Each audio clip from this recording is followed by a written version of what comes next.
of life. Man, this is original as it gets, right? What we're gonna do is make this a tow truck, show truck. This thing is way overkill. I mean, you can pull a house with this thing. 72 Cuda. This is badass. You know, every kid's dream car. The interior needs some work. There's a lot of parts and pieces that have to go together for this puzzle to work out. We're gonna do a rear seat delete in this car. Don't kill the Cuda. And it's naturally this color. It's naturally this color. Oh my God.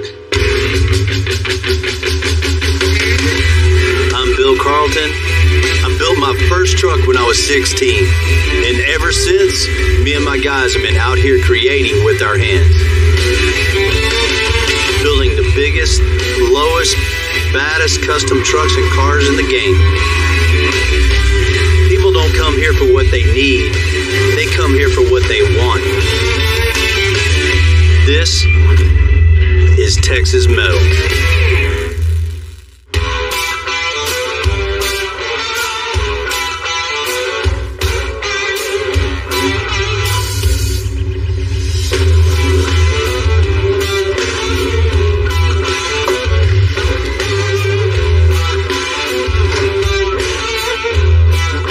What's happening? How you doing, Bill?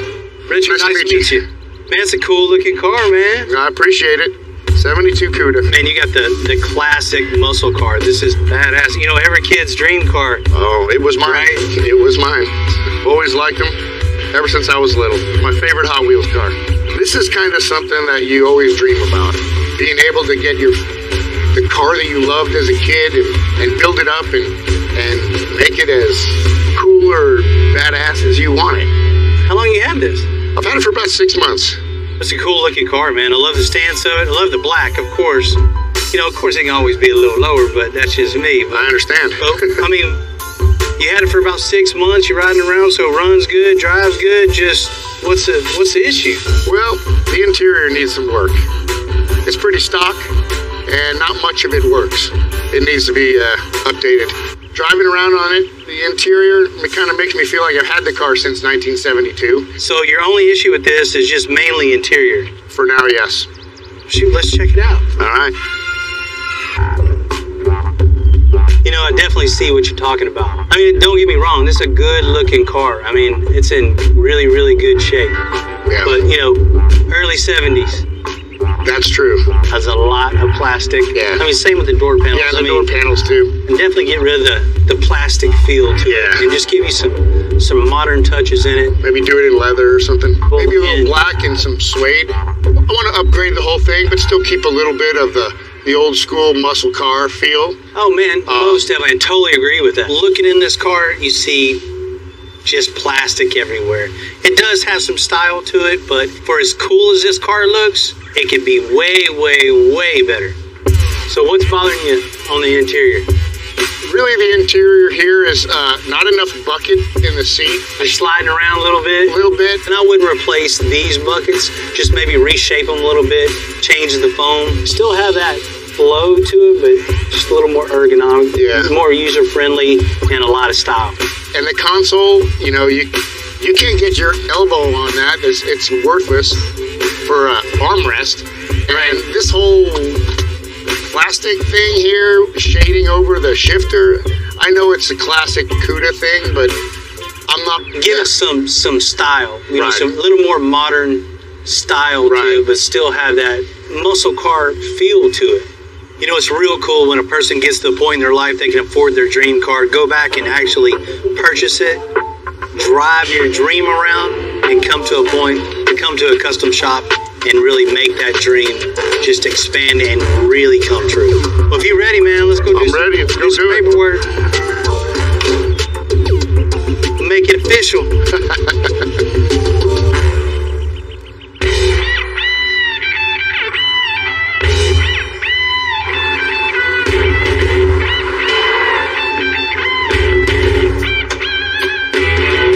This car right now is really, really cool. I mean, it's a good looking car, but in this world, there's always room for improvements. You know, to a custom car guy, once you drive around in something like this, once you get used to it, you're always thinking in the back of your head, hey, it'd be real cool to do this. Or man, it would be really cool to have this. want something new. You want something improved. You want something that nobody else has. When you're driving around in your custom car, which just makes total sense. If you're a car guy, that's one of the first things you're going to change. You want that the coolest. So we're going to start with the interior of this Cuda. When it comes to an old muscle car, making it cool and adding to the style, that takes a little more thought, a little more engineering, a little more everything to make a car like this stand out and make it even cooler.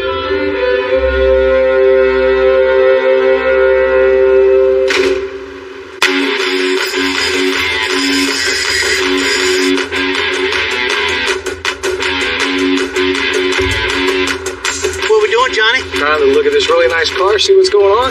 This is what you think of when you think of old school muscle cars. Yes, that's it. 72 Cuda. Yeah, man, this thing's cool.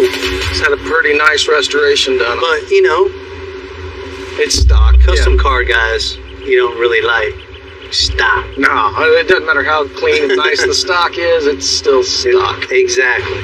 That's why you brought it here. I'm going to make it cool, huh? To make this cool. These seats go with this car, go with this style of car. Right. I think retaining these buckets in the front would be the way to go. Yeah, bucket seats are iconic in these old... Same with the console. Cuda's got to have the buckets with the consoles. Yeah. But reimagine this, man. Make it look modern. Okay. Come up with something really cool in here, shape it out, add into it, and just work it all up into something new. Same with the dash. Okay. You know, this just looks like just a piece of plastic. We'll do something on the doors to tie it into the dash and work our way across, down and in, maybe even all the way into the rear corner, so everything will tie together and flow and have some really cool lines. Exactly. And you know, Johnny, no good interior is done without some audio. Gotta have it. All right, so basically we're just gonna take the inside of this car and completely reimagine it and just give it a whole makeover and make everything current, new, and neat. But still have that muscle car feel. I like it. I think it's gonna be cool, man. This is a badass car. All right, well, I know what to do. I know you do. All right.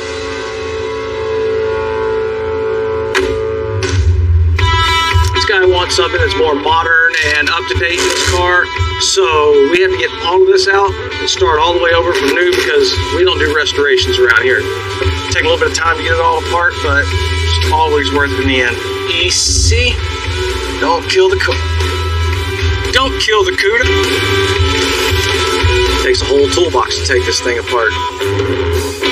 These older cars are kind of more tricky to get apart because they're just more solidly built, whereas newer cars, pop a panel off a couple screws and you can get just about anything off of a new car.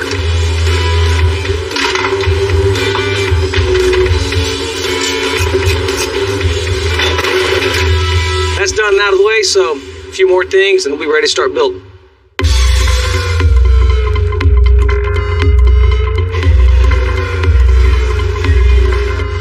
Once we have our idea locked in on paper, when you have to come inside the car and start putting that idea into real world action. So I've got this board cut here just so I can get a straight line across the dash. It gives me an idea of depth and where I'm at with parts and pieces in here. So basically it's just time to sit in here, take the picture from my head, build all the pieces. There's a lot of parts and pieces that have to go together for this puzzle to work out. So just take some time, sit in here, build it out in my head, figure out where it's at and what I need, and go from there. So, come out. Got an idea? It's time to make it happen.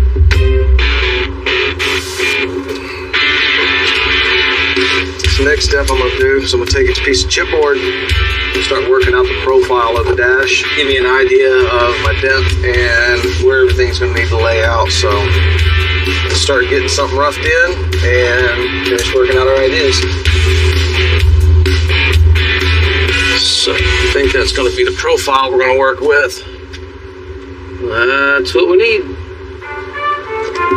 One one of the important things you want to think about when you're designing a dash or a console or anything like that in a car, any car for that matter, muscle car, new car, old car, doesn't matter. Any of that you have to take into consideration: accessibility, usability, putting things where you can reach them and don't have to reach way over. You want to keep it functional. You get things too out of whack and it makes it very difficult to drive.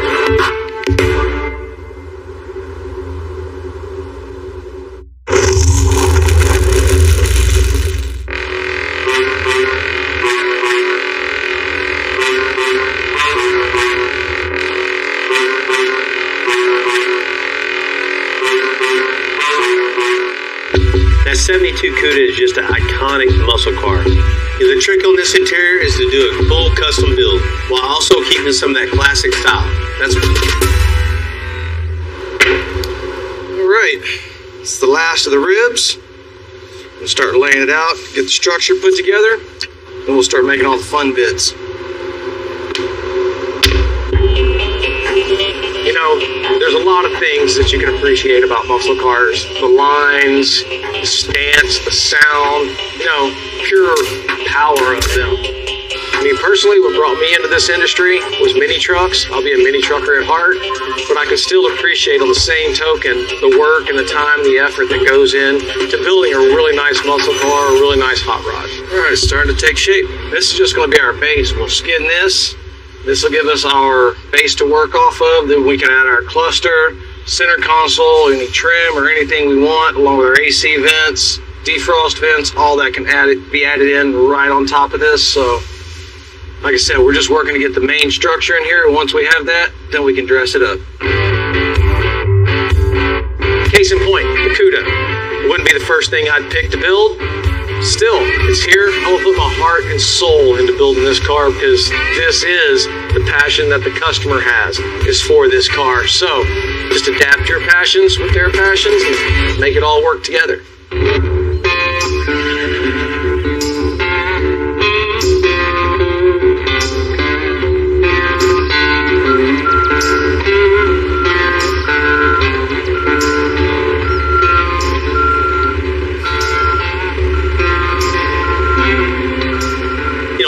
Parking lot and see this big old brand new record with this old record on the back. Hey Bill, how you doing, man? How are you, bud? I'm doing all right, man. What you got going on here? 1952 Chevrolet Wrecker. Yeah? 70 years old. It's time to bring her back to life. Where'd you come up with this at? Found this one in Missouri. Been sitting for the 3 years in front of my business. People really stopping by and taking pictures and looking at it. So I decided it's time to bring her to life and make her a little shinier, a little prettier, and more drivable. Right. Do you know any history on the truck? The truck was basically built as a wrecker new from the Ernest Holmes factory. And it's basically still all original the way it went off the factory floor, except for a little extra rust. I came to Extensive and brought my 52 GMC tow truck for Bill and the guys to do a throwdown job on a tow truck show truck. I picked the tow truck because I own a tow company and I have 3 locations and a lot of brand new trucks possible and fit it into our business. So you want to take this antique and just transform it into something cool to look at it? Yes, sir. I want to drive it anywhere and everywhere. Starts and runs, motor starts and runs, you can drive it. You're kidding me. No, sir. I wouldn't expect this car to run. Starts and runs. But it doesn't start and run the way I want it to. So Terry, what do you see in there? Are you wanting to keep the patina look and just make it run good, or? No, patina's cool, but I want this thing flashy. I want it shining. I want to polish it, keep it clean, and just really enjoy it. You want a new truck? Yes. And suspension? Put it on the ground. I want it to be down low on the ground. That's what we do best, man, is just rip out all the old suspension and just start fresh with new clean frame rails, and we'll just build everything. Add air suspension to it so you get a nice ride quality. Big 4-link in the back, so we can put as much power as we want to under the hood and it'll haul this big heavy truck. When you leave the car show, you always got to do a burnout. That's right. You got to have some horsepower. We'll leave 4 black marks behind this sucker. Hot rod 6-cylinder. Man, straight 6, but I don't know about the hot rod. Probably was 70 years ago, but definitely not what we need. No. You got any idea? Do you want gas, diesel? Or gas? Yeah, for sure, man. So, taking a late model LT putting down in here would be the way to go. That way it's plenty of power, reliable, and it looks real good when you pop the hood too. I don't want to see any of this when I open the hood. No, 100% brand new. Good deal.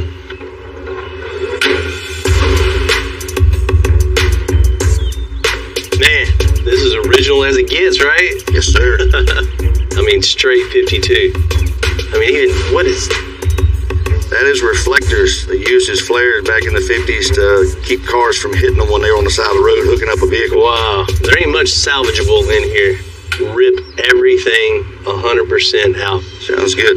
Make lots of room for a big guy. Talking about a throwback in time, looking at this interior, but every single piece, every nut, every bolt, every screw, gotta go. It's gonna be 100% brand new. And we're gonna have our challenges to make someone of Terry's size fit in this old truck.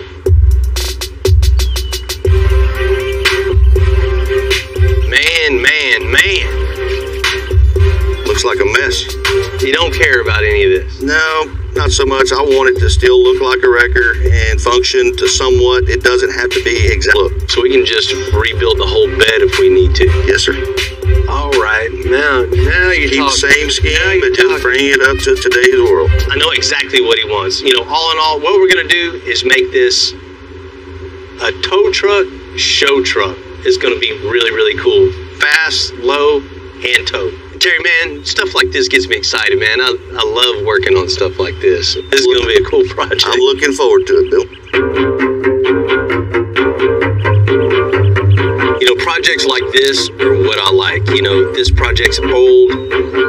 It's patina and everything. It's a cool truck just in its own state, pulled right out of the history books. The challenge of making something old, rusty like this to something that's pretty much a work of art that you can drive, you know, excites a fire in you, man. It makes those creative juices start flowing. You get some ideas and it gets you excited. Projects like this make you want to come to work and just build cool stuff. I love stuff like this.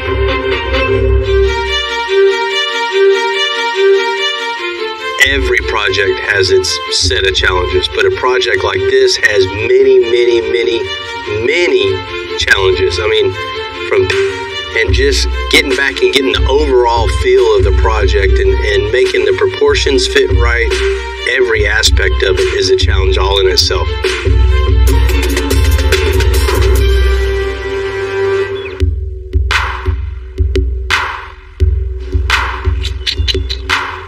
What'd you get us into now? Man, same thing I always get y'all into, right? A lot of work. Exactly. Basically, what I want to do is just get it in the shop and just pick the cab off the frame and build everything else.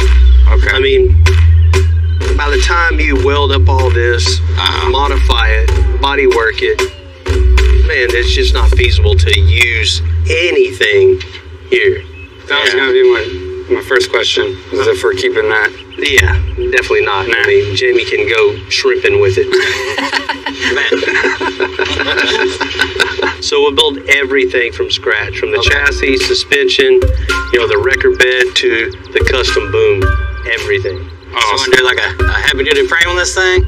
Oh, absolutely, man. All 1 ton running gear. Okay. You know, big bags, adjustable so it sets low to the ground, and some big wheels on it too. What size wheels? 24s, dual wheels in the back. Yeah. I mean, it's gonna be nice stance for laying it really low. Yeah, man. It's gonna be nice on the ground. That's always a cool thing, man. Whenever you get to just set all your own parameters and just do whatever you want, I love that. I mean, that's what he wants is just here, build me a cool truck. So damn right, we're gonna build him a cool truck. Good deal. Ready? Well, when you put it like that, I don't know. Oh man, inline 6. No bueno. Yeah, we ain't having that. Well, we're gonna leave it all in there and just lift the cab, so we ain't even gonna take this out. Cool. We're gonna roll it out. That sounds amazing. But what's going in it, what you guys is gonna make this build. LT4. Supercharged? Yeah, buddy. Yeah, that's gonna run. Yeah. That's gonna be fun. Yeah. So we just got a little bit of work to do. Just something out there. Let's get busy and build some cool stuff. Let's do it.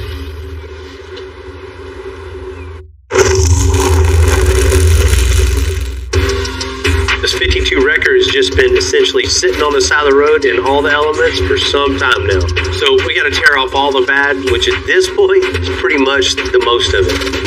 Getting the record tore down, we're just gonna do it the same way that we do everything else around here. We're gonna leave the front end connected to the cab, take it up, and trash the rest of it.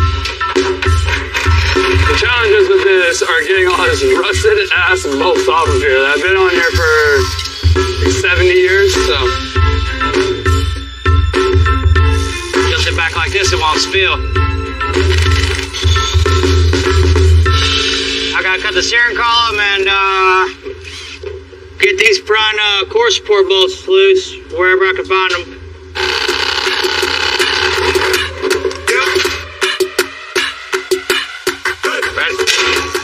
Yeah, it's loose. We're good.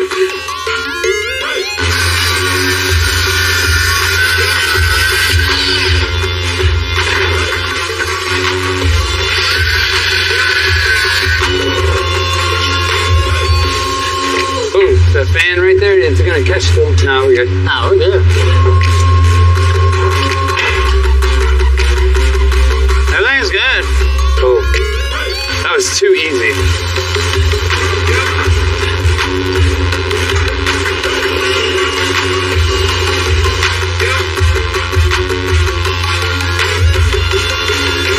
Well, we got the old tow truck completely stripped, tore down to bare cab and front end, the chassis. We're going to totally construct the bed from scratch, from nothing. So I'm going to put up my string line so I can kind of establish where the ground is going to be, and we'll take all the measurements off of that. Go down it a little bit. Down, down, down. There's no really wheelbase established, so trying to find that right wheelbase and then build the bed to that wheelbase is going to be pretty critical on a job like this tow truck. Yeah, we might cut 2 inches off that fender. That way we can get it up a little bit more. So this, man, if we make a running board right here, that's going to be way off the ground. We can cut it and make it lower and look way, way better. We're going to lay out the main beam in 2x5, and we're going to come back to 2x4 over the axle. So it's going to be very rigid, very strong. I know he's not going to haul a car, but if he ever wanted to, the frame's there for it. You know, the foundation is set for whatever you want to do with this truck 50 years from now. Go up in the back. Yeah, yeah. That's pretty damn close. Back up towards the back of the truck. Yep. Something that looks proportioned bed that we're going to build. That looks good. To the stance it's going to have super low to the ground. You know, all that is super critical, having that right wheelbase. Okay, man, I think that's going to be, this is going to be wheelbase.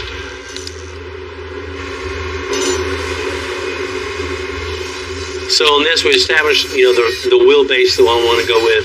We got our basic frame shape, so we're going to go back to the table, lay it out on the table, cut some chipboard, and get cutting.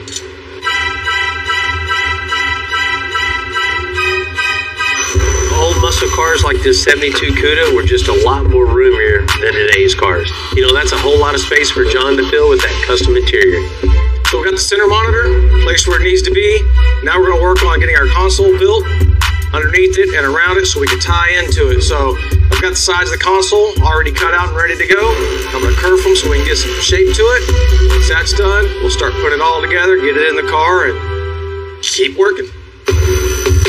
On the rear deck, I use the kerf technique because that's the only way to bend MDF. You can bend other woods using a steam box and steaming it and makes it pliable, but MDF, you get it wet, it just crumbles apart. So kerf the back, relieves the tension, you can work it in, get it bent.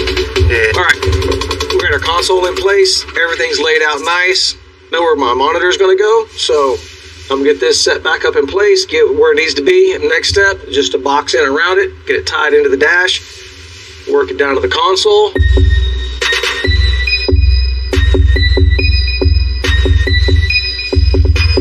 All right, everything's all dry. We'll pull this out, get over on the bench, and start body working.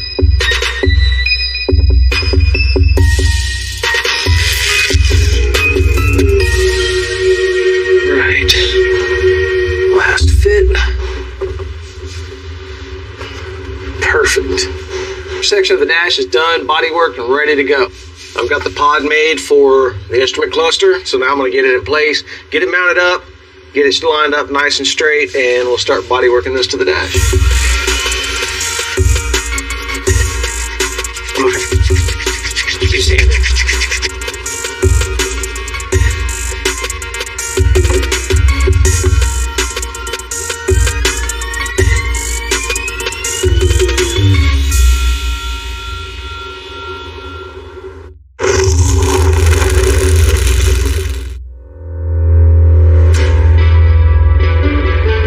Cuda interior. We originally planned on keeping the rear seats, but after talking with the customer, we decided to go with, a little bit better audio setup.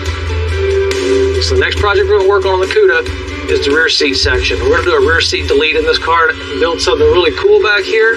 So I'm going to start out by making a template of the rear deck. Once I get that template made, obviously we're going to transfer that into some wood, make some pieces, start stacking stuff up, and see what we can come out with.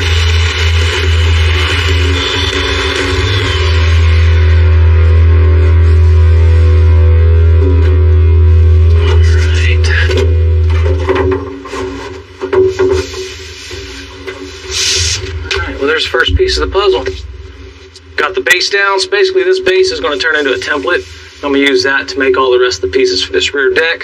Come from the rear deck, forward, and then tie in all the way down, across the floor, all the way into the console.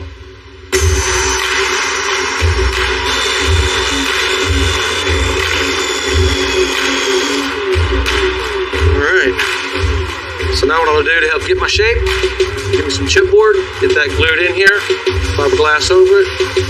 I'm just going to take and pre-cut all my pieces. That way when I start with anything, I've already got it all cut out and ready to go. And I can just layer it up piece by piece.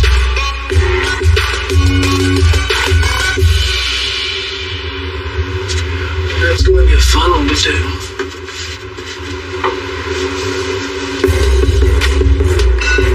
So the rear deck, pretty much all built. All I need now, just the baffle and the trim rings, so I can body work those in, get all that tied together. That way we can move on and start on the subwoofer enclosure and the rest of the rear seat delete.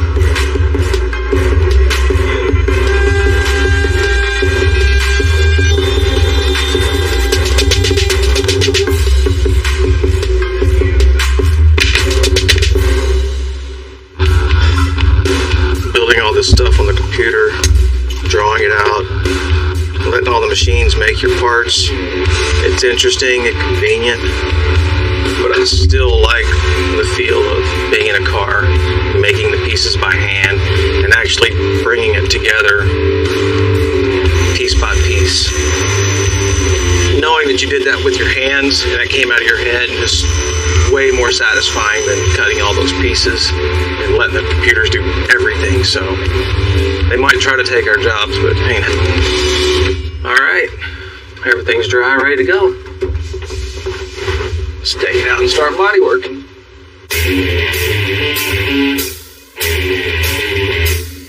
I'm a suspension guy at heart. So on a ground-up build like this 52 record, it's job one to get this chassis right, because everything else sits right on top. Well, we got our drawings all laid out. We know what the frame's going to look like in the end. So I'm going to lay it out on the table here, then use the chipboard to have a perfect pattern to transfer over onto the metal. There's no chance of mismeasuring anything. I mean, that's the most efficient way to transfer this drawing onto the table, over to the saw, and then back onto the table.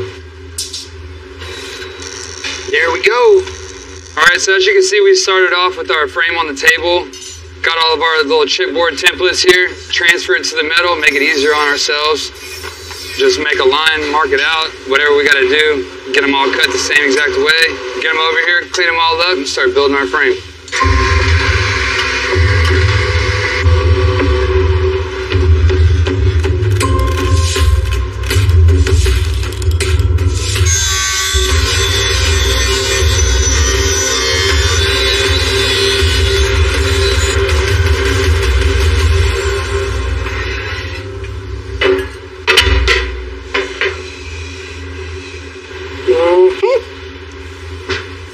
So when Bill was in high school, back in 36, his friend came up with this little trick.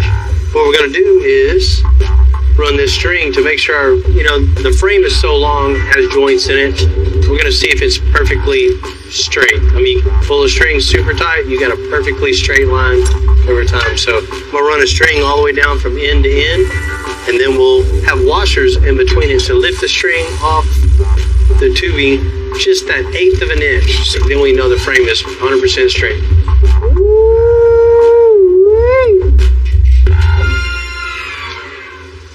I feel pretty good about this. This is really, it's tight, it ain't going nowhere. I can hit it around and it's not gonna move. I'm gonna once over it, make sure everything's, where I want it to be, and then we'll tack it, get it stood up, put some cross members in there, and take it over to the truck.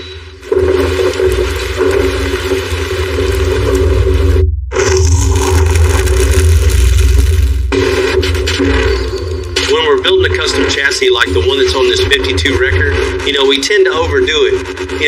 I want it to last another 70 years. And just like everything else in the custom world, this thing is way overkill. It's way over duty. You can pull a house with this thing, so.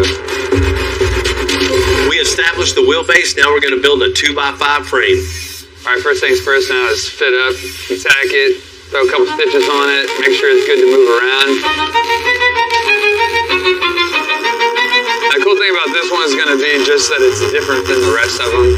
We get a lot of the same stuff most of the time, a lot of C10s, and that's the majority of the chassis that I get to build, so this will be kind of fun. I get to do a little bit different things on it, 4-link it and all that stuff, so that'll be a pretty cool build.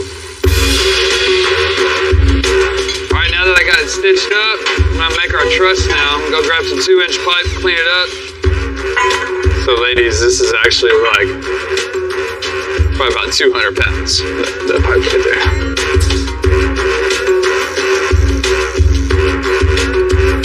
And doing chassis work is always really cool because it's the first initial build. You can do all your sheet metal work and all that stuff, and that's cool, but setting the foundation for anything is always like what the build is going to be. You have something so beautiful underneath, you don't want to skimp out on that and waste your money or waste your time. You want to go all in and make it worth it. All right, we got this marked out where we want it. We'll let the bender do the work. Bend this at 45.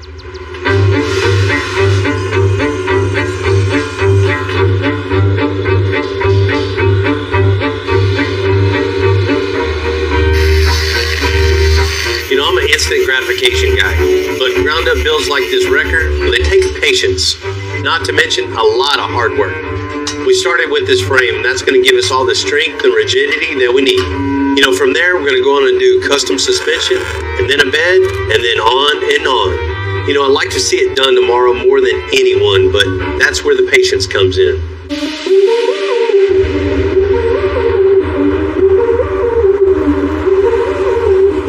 When this 72 Cuda came out, there was a lot of crazy colors that you could choose from. One of those colors was grape ape purple, so John's heading out to find some purple accents for the interior.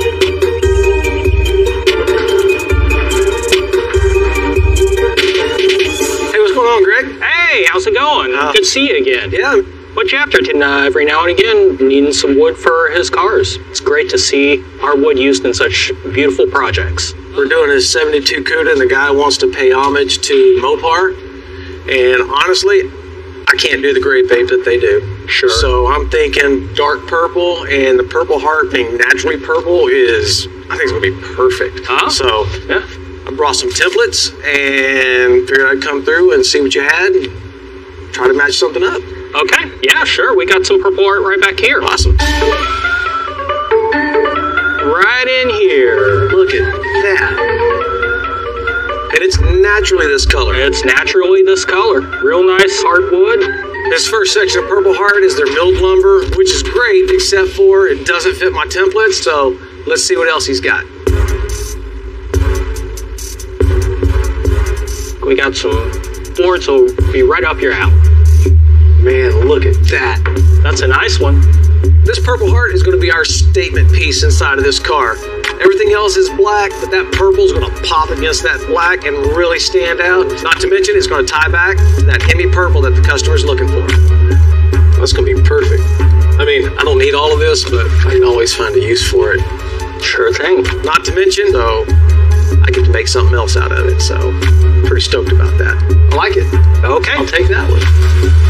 Now for the hard part. I'm gonna let you carry it out so I don't break anything in your shop. From where we started with the Cuda to now, I had to throw out a lot of the old plastic and start over. And I just finished making the last of the big pieces on the rear deck.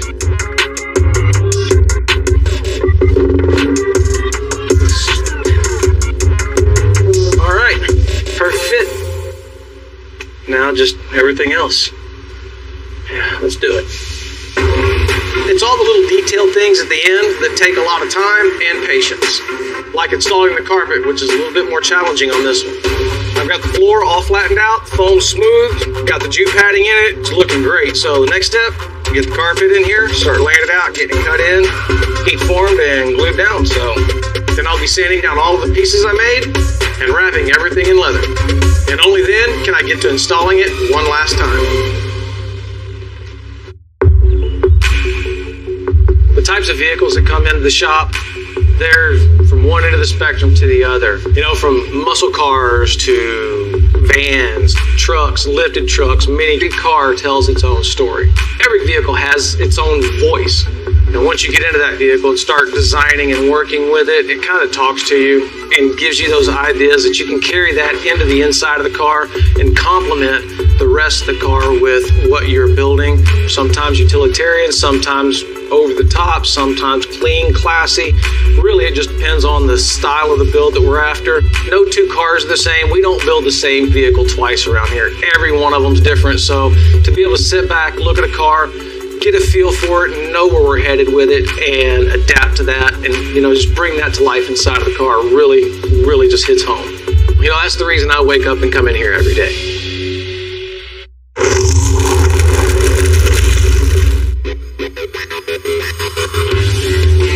John's been working long and hard on that interior on the Cuda, and today's the day. Customers here, ready to show it to him. I know he's going to be excited to see it.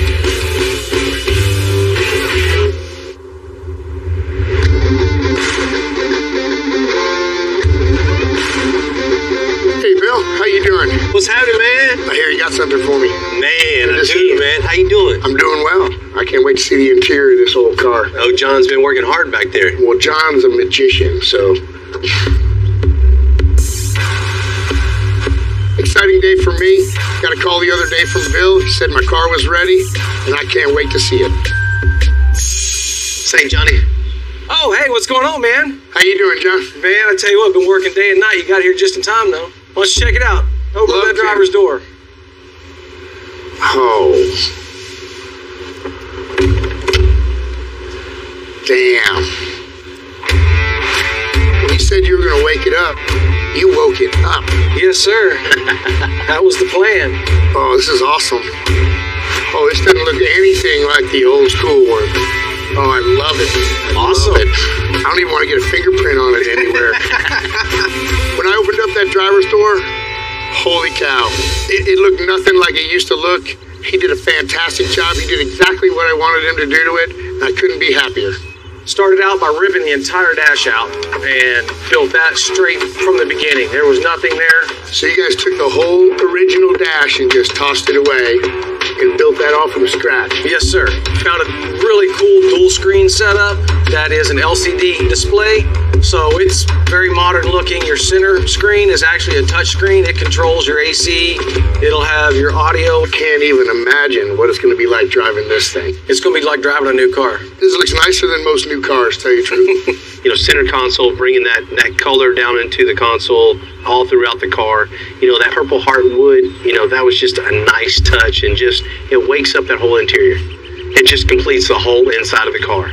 From the dash, we moved into the center console. When you came in, you didn't have any place to actually rest your arm, so got that problem solved for you. Got room for a couple of drinks when you're out cruising around. One thing they didn't do in 72 was drink holders. And the seats, what an upgrade. Yeah, no, those came out of a BMW M4. Nice sporty seat. It's got high bolsters on it. You don't have to worry about sliding around in the car. They're going to keep you planted. So you go cornering, you won't go cornering. Well, I appreciate that. Whoa. That back dash is clean.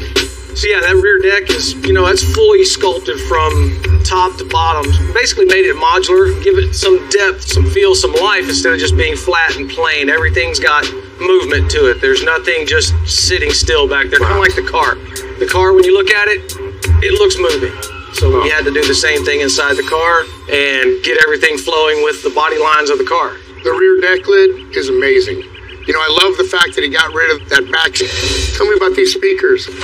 Back in the 70s, it was all about wooden speaker enclosures, visible speakers, nothing covering them up. So kind of went with that feel, put that in there, got the exposed speaker, and it gives it that chrome look to help tie it in with the era of the car. Well, I told Bill you were a magician, and you brought the magic. Awesome, thank you. Hey, last but not least, the door panels. Oh, yeah. A lot of work went in there. We were able to take your factory door panel. That way we kept some of that stuff in place and just added on to that. We got the speaker molded in to carry on from the back. Everything ties in together. Well, if there's anything from the old door on this one, I can't tell. You wanted to wake it up, right? He This woke the me man up. to get that for sure. Yes, sir. It still has that old school feel, but definitely modernized. Still a 72 Cuda, but it feels new. I tell you what, the car's always been beautiful from the outside.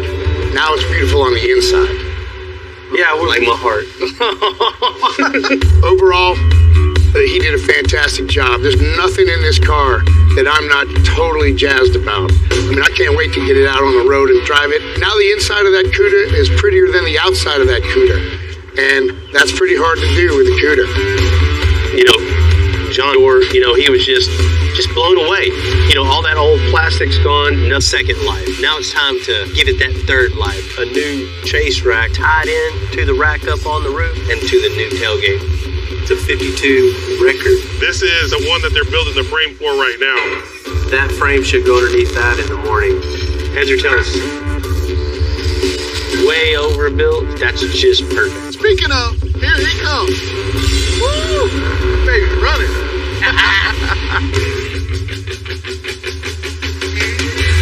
I'm Bill Carlton. I built my first truck when I was 16. And ever since, me and my guys have been out here creating with our hands. Building the biggest, lowest, baddest custom trucks and cars in the game. People don't come here for what they need. They come here for what they want. This is Texas Metal.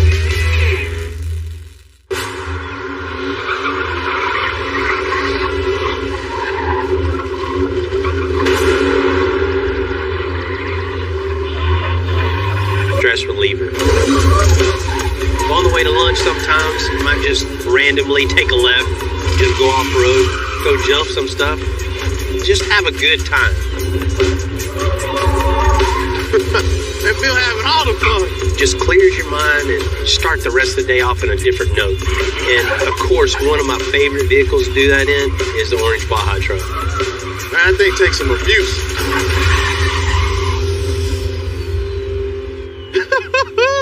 What's up, Bill? Bro, what are y'all doing over here? We just rolling down the road, want to get parts. See you back here acting like a fool.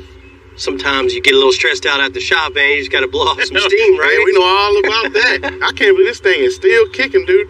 Yeah, Still 6 looks- years later, right? It still looks the same. It's showing its age now. It's been done for quite some time, and I abuse it constantly. I can tell. It's about time to take it back in the shop and get a little revamp. 6 years back, I bought a 2017 F-150 from Dave. I had a crazy idea to turn it into a Baja-style truck. And we did exactly that. Replacing the busted part of the frame, added a turbocharger, long travel control arms, big heavy-duty coilovers, traction bars, and of course, wheels and tires. I always did want this truck back. One truck that I'm not getting rid of. What you gonna do to it? One of the first things got to do is upgrade the lighting. A roof rack with a bunch of lights in it is just a must. You gotta see what you're jumping? Yeah, night or day. Okay. At night, you want to make it day. There you go. I just need to wake it up. Change the bumper up some, change the grill, new tires. I'm going to put some more tires in the back. So you gonna do a color change on it? Definitely. I love the color, but it's time to change that too. Something different. Yeah, just a total facelift. What about the back? You're not gonna do nothing back there? Yeah. Oh, you know he got something up his sleeve. I want a new chase rack, but something that matches the roof rack and looks like it's tied in to the rack up on the roof and flowing down the bedsides and then flowing down into cool looking tailgate that ties everything in together. And you can see the tires in the back really well too. The chase rack's signature on a Baja truck. I love the styling of it, but it's just time for an upgrade. Hey, you know, Bill, I can't wait till you get this thing done. You gotta take me for a ride. You got it. I'll let you know. As soon as I get this done, I'm gonna call y'all up. I don't know. He can't even We'll ride strap him because in the he gonna be squealing. Yeah.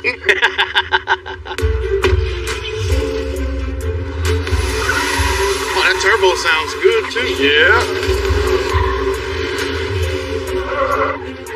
You know, everybody knows that I don't keep vehicles for too long, but every once in a while, one just happens to stick around that I'm pretty fond of.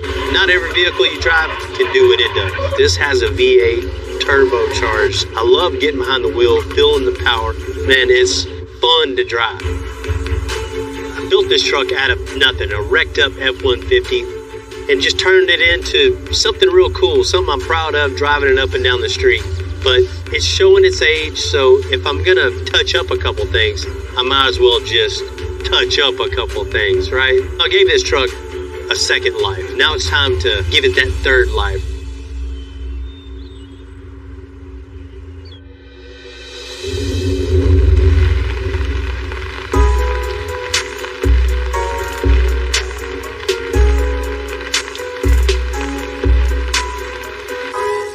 What you doing? What we got going on, man? See you over here brainstorming. Mm-hmm. You finally selling it, huh? Nope. The lunch trips just are too fun. Not getting rid of this. I've had this 6 years. She's showing her age. You know, that's right. Yeah, no, it's not from sitting out there No, hanging out. no.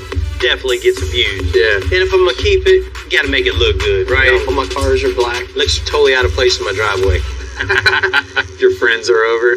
Yeah. They're like, whose truck is that? Yeah.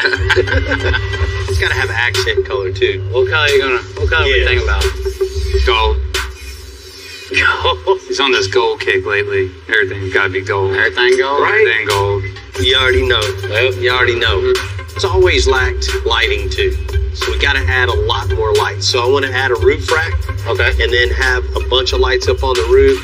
New lights down in the bumper. You know, change the bumper up a little bit. Of course, we gotta change the grill up. Yeah. You know? If I put a new roof rack on it, the chase rack really isn't gonna match. So I think we're gonna have to build a new chase rack that ties into the roof rack. Okay. I actually want it to come down the bed rails and down into the new tailgate we're gonna build. Nice. So it's all flowing and tied together. Nice. That's not cool. That way you can see the 2 spare tires in the back. Nice. You know, needs new tires all the way around. Just repowder coat the wheels. I love the wheels that are on it. Yeah, that's a good looking wheel. You gonna keep it black or you gonna do the wheel gold too? I don't know yet. We'll see. It's gonna be cool, man. I'm getting excited. You know, I can't get rid of my old truck, man. Oh man, that's No, not but it's been a long time coming. It'd be great to do it all over again. Many jumps since then. Let's find something. How about your motorcycle? Yeah, he is. He was asking you. He was asking you. Hello.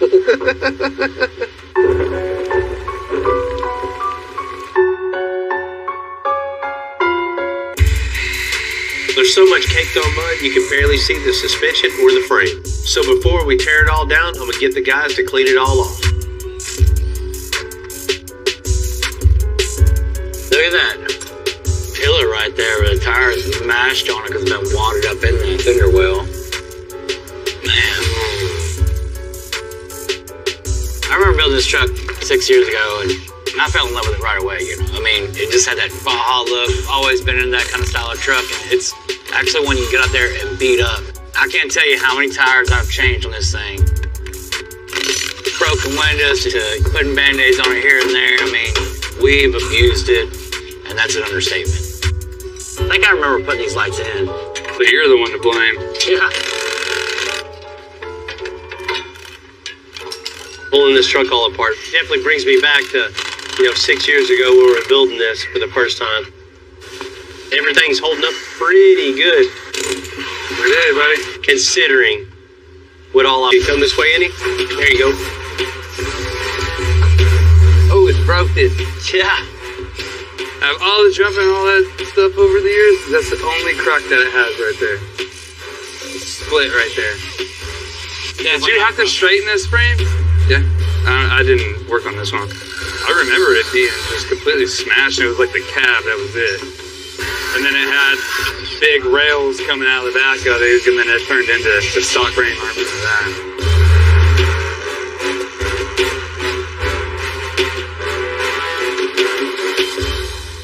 Jesse! Man, changing up the Baja truck a little bit. So, The old Baja? yeah. All right. Yeah, it's time for a little revamp. So I want to put new lights in the bumper, and I'm going to put a roof rack on it. So I want, new lighting on it too. So I want a bunch of lights on this. So I need a piece cut out with 7 holes in it, 6 and a 1/8, and same with the roof rack. Already. Thank you.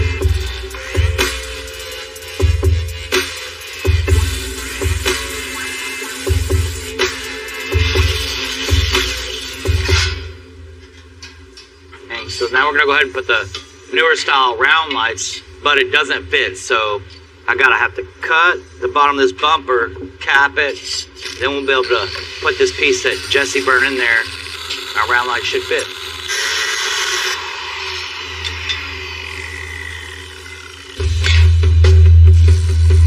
I'm just doing a rough template of the piece that I cut off. Maybe cut it down just a little bit, start welding this thing on.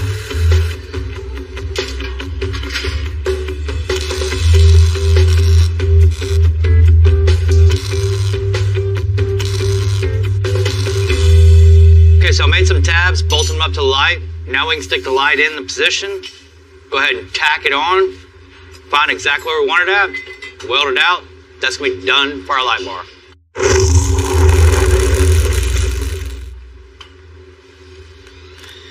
Just don't go with the old eyeball.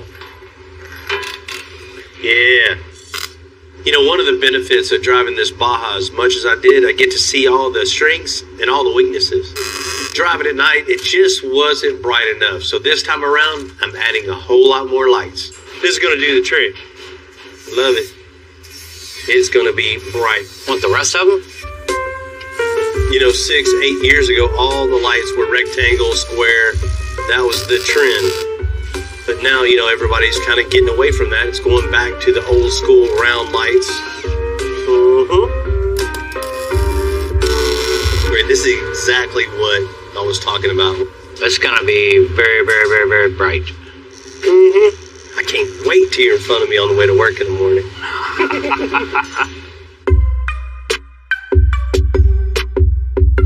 Over the years, we've gotten used to all sorts of vehicles rolling into the shop. But I'm not used to a big yellow school bus rolling in, packed with students for a tour. Hey, Roger, how you doing? Carlos. Morning. Nice to meet you. Nice to meet you, sir. I teach at Lufkin ISD Automotive. I've taught there for 28 years. You guys ready to see what we do here? Come on this way, guys. We had an option to go to the drag races, but we decided to come to extensive. Man, that's too many of you guys. I've got students that like to weld. I've got students that like stereo, upholstery. All of them hard workers. That's cool, man. If they work hard for me, I promise. Well, I'll get the applications ready. We'll start filling them out. How y'all doing, man? You started out 16 years old, working with your dad. Yep, I was miserable at the time. I hated going to work with him and hated doing what we were doing. I really didn't hate welding, but it's just something I had to do. And I just didn't want to be forced to have to do it. But thank God he passed his trade down to me, and just kind of used that over in the automotive side, which I had passion for, so I just kind of ran with that. Man, myself in high school, I was just very reserved, I just wasn't a school type of guy. It all goes back to what your passion is for. If you want to learn something, you're going to learn it. I mean, if you don't have any interest in it, you're not going to learn it. I wanted to be out, I wanted to be working with my hands, I wanted to be creating something, and, just sitting behind a desk just wasn't for me personally. How long does it take to build a frame? I framed something like this with probably 2 people, 2 weeks, just building a back half of a frame like the one that's on the table over there. About 3 days. That'll go underneath this truck right here, 52 record. It came in, it was all, the factory record bed from back in the 50s. And we took all that off and just lifted the body off. We're doing the whole new frame. And it's going to be a record again, but just more or less a hot rod record. Well, basically what we do on our sketch and transfer that sketch over onto the table and actually pull some metal off the wall and start building. We build from the firewall back on the table, and then we put it up underneath the cab, establish the wheelbase, build some body mounts, and then we build the front half of it. That frame should go underneath that in the morning. You don't know how much we appreciate you letting us come down and be a part of this. It's cool for us too to get to show, the different stages of everything. Appreciate y'all coming by, man. It's been an eye-opening experience to have kids come through here. You guys can see this truck right here. This is the one that they're building the frame for right now. I can't wait to see what that generation is going to be doing 10 years from now once they find their passion to see what they create. Never shut anything out. If you're trying to learn cars and learn things in the car industry, be a sponge, absorb it all in, and learn it all. We're always looking for somebody at Extensive that likes what they do and can't wait to get to work in the morning. Who knows? Once these kids graduate, they need to find a place for employment, and you might see them again.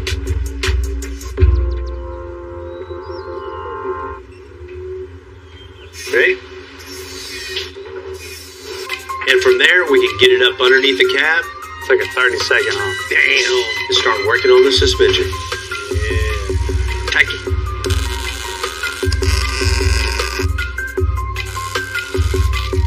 Ryan did a badass job on the rails. There's not too many vehicles with a frame like this around it for sure.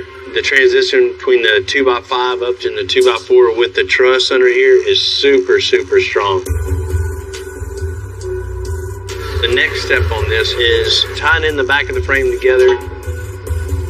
I want everything 100% super strong. I know the truck's not going to actually haul a car, but if he ever does want to, he can do it. Way overbuilt, that's just perfect. About 6.5. This side's good. This right here is the beginning of what holds the whole rear suspension. What holds the axle into the truck itself is the 4-link mounts.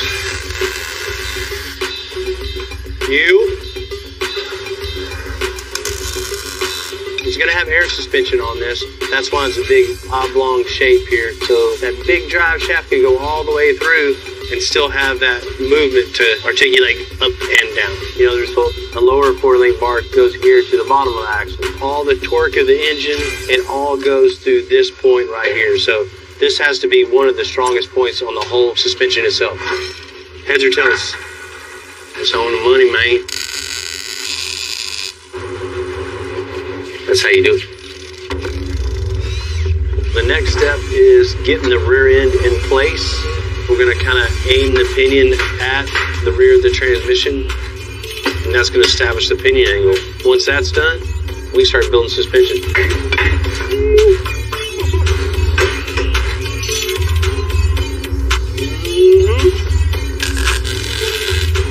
All right, we got our wheelbase established, got our 4-link mounts. It's looking real good. The next step is just burning out the lower bag mount.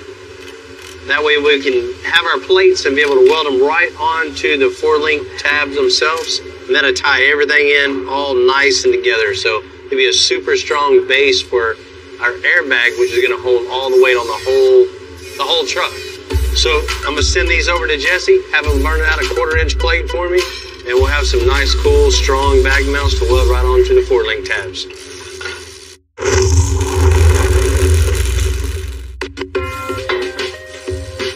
Know where the other bracket went? Oh, now that we have the frame mocked up and built for the 52 record, we're moving on to the upper bag mounts. And then we'll just boom shakalaka from here. This is 3, so how about just 1.5 inches? There you go, that'll work too. A lot of stuff we build the bottom up. In this case, we're going to build the top bag mounts and then work our way down. So build from the top on this, make sure it's 100% perfectly level, and then we'll build down. Ow, don't get my finger. Dang old. We can go ahead and tack the bottom to that. Yeah, and hold it all then together. we can there. take all this off. Yeah. And we can just drop Then that it'll be, right. then it'll be where it needs to be. Yeah. Put one clamp all the way through it. Cool. You want to bend both of them, right? Come out. They can boom, no, just go boom. straight out. Because if I go straight out on this one, it's going to get right into our holes. Bend it. Put a little slight bend in it right here. Bend it, chop it.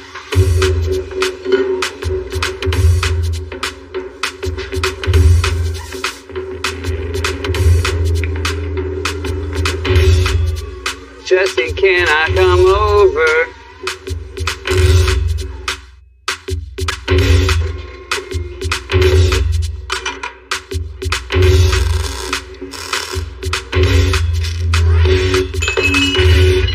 Alright, so got the back brackets done. Everything's tacked in. We'll wait to throw some weld on there. We're going to build a few more things out and just keep rolling with this.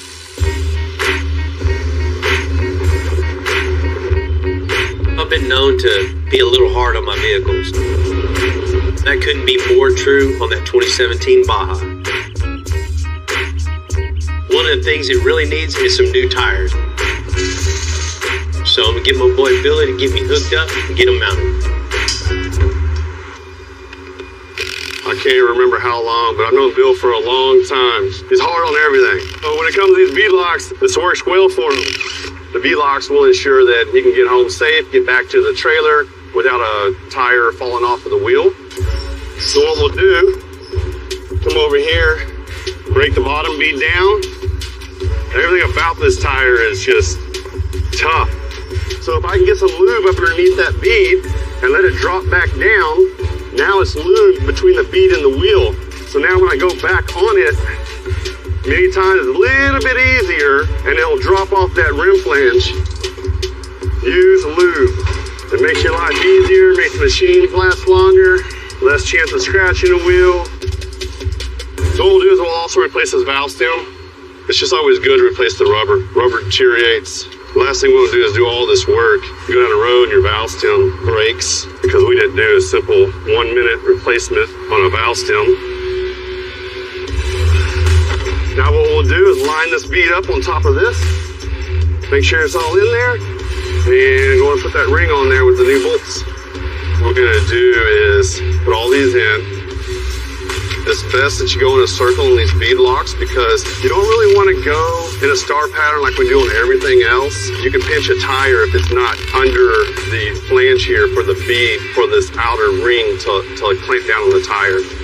And then I'm gonna go back with the torque wrench and we're gonna go around 3 circles. And we're gonna torque it down to 20 foot-pounds and that will make sure that all the bolts are evenly torqued. We're gonna go ahead and throw it in our tire cage here, inflate it. I'm gonna inflate it up to 35 PSI, and then we'll go ahead and balance it. The best balance is to do a dynamic balance. Dynamic balance is balancing on 2 planes, up and down. It also, I always watch the assembly spin just to make sure that I've done it correctly, make sure I didn't make a mistake. All right, machine reads okay on both planes. This one's all ready to go, all balanced. Because Bill's running 2 spares on his pre-runner truck, I got 5 more to go.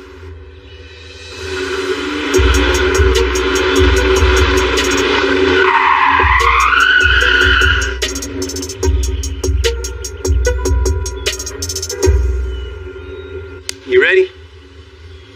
I'm here. Let's do it. Instead of building a custom roof rack for my F-150 Baja, I got this one to save some fabrication time, but we'll incorporate it into the new chase rack so it'll all flow together. Where are you at on the rib? I think we're pretty even right there, actually. I think we're right in the same exact spot. But it's just one of those things always wanted on top of the truck, but never found the time to make it happen.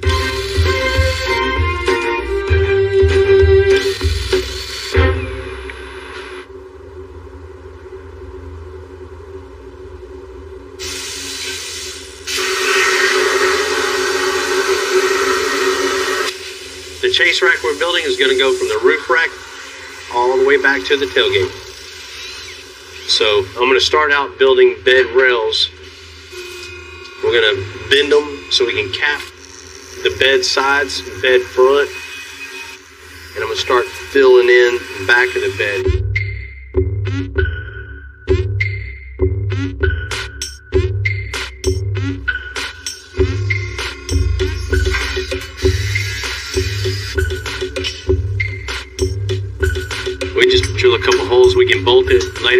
1/4" bolts, but right now we just put a couple Tech screws in it just to hold it.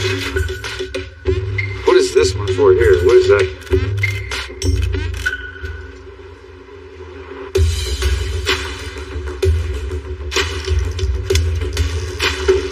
And this is gonna work.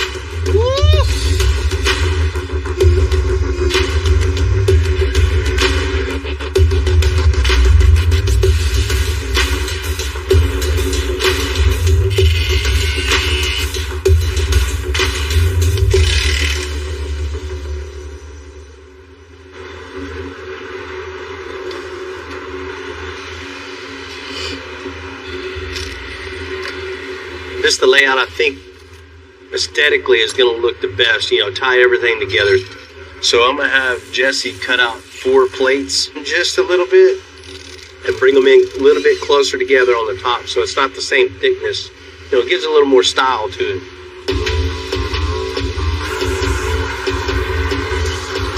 I think it's going to look badass now.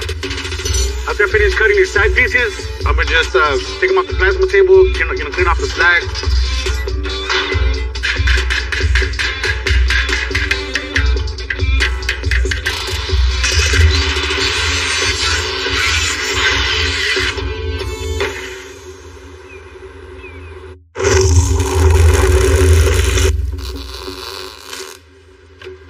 I'm doing something custom here, definitely want to pay attention, especially the boss's truck. If I don't do this right, Bill's gonna fire me. You know, a lot of times when you already finish a build, you're thinking, what can I do next? Getting another chance on the F-150 Baja is something I've been thinking about for a while now. A custom chase rack was on top of my list. Everything's parallel on my pieces, so I'm gonna go ahead and use some 2.5" 3/16 flat bar and start capping the backside. You know, I want a little bit thicker material right here on the edge. If anything's ever happened, I want to make sure my end's solid. I don't know if y'all know, it's gotta hit it. Got the outsides tacked in now, so I'm going to start moving to the inside. This one's got a slight radius to it, so I'm gonna have to roll it. Once I get both pieces rolled, do believe that's gonna work. Tack them in. Once I get them all tacked in, I'm gonna go ahead and snap these off, tack on the back pieces, weld it out.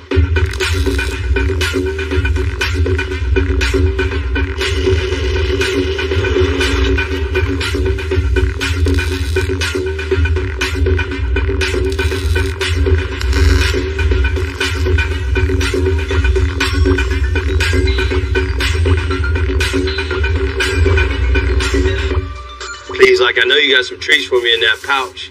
Remember that one time when you weren't hungry? We were putting mesh in the tailgate, roof rack, bumper, chase rack. Same. The fit. Looks nice. Chase rack's coming along really good. You know, it's got some really good. You know, you'll never see nothing like this on anything else. That's the coolest part, I think, about it.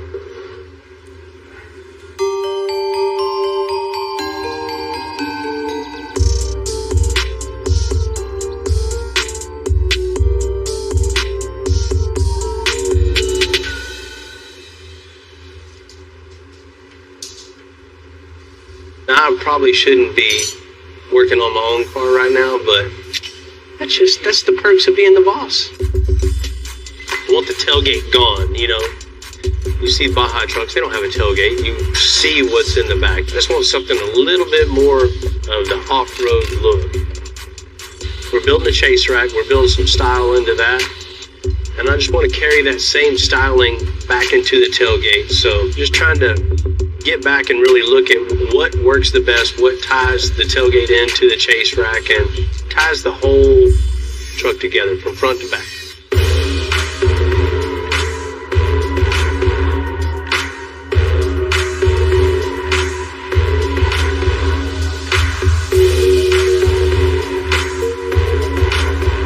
Jesse got these burned out and fit up real nice for the tailgate over here. And cap the ends same way.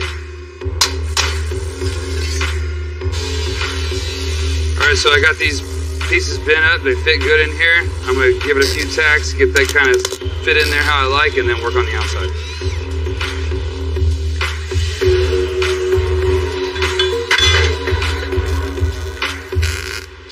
So I could have made this all in one bend, but I didn't want to.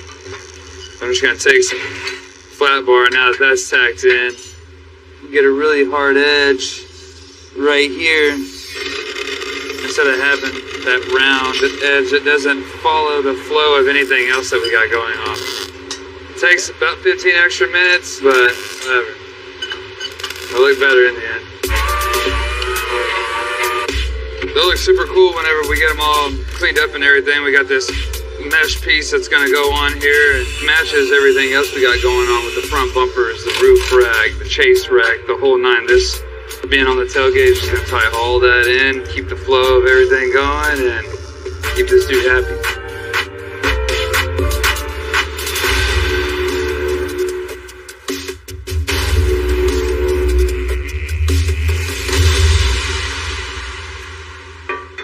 Oh, 16. That's a good eyeball. The suspension on this 1952 record is coming along nicely. The next pieces are going to be those upper bag brackets.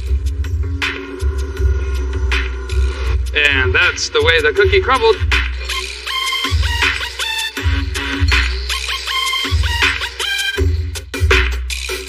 So we started with everything being flat and on the same plane and everything, and come through here and just bent this little bar up, give it a little bit of character, and it also goes with the flow of everything else going on.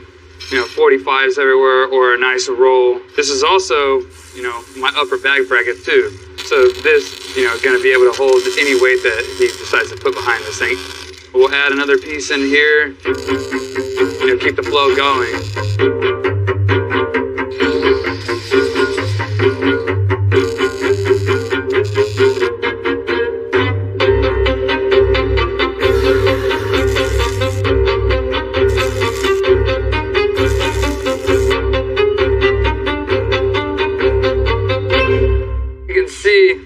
Flow, what we were talking about, you know. Now we got our bag brackets done, some bracing, you know, some more aesthetics.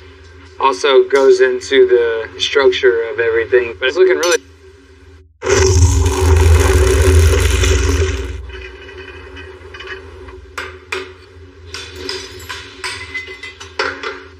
All right, let's pick it up, and I gotta get these shock tabs over this bar. We're ready to put the frame suspension right underneath that 52 record cab. We're going out that way? I guess. You ready? Yeah. Okay, sit right there, I got it. Getting that frame underneath the truck is a big deal. Come on, man. Come on. Take it easy. Because everything else gets built off of this. Go up front, Zach. From here, it's finishing the frame. All right, right there. Building that front suspension. Centered up now, son? Yeah. Building the record bed and that record boom. I'm just gonna eyeball it between the two bolts right there by the center. Installing that LT4 interior, paint, you know, everything. It's supposed to be 18. There you go. I always wish and hope things can go faster. But after so many builds under my belt, I know it's just starting to get exciting. All right, perfect.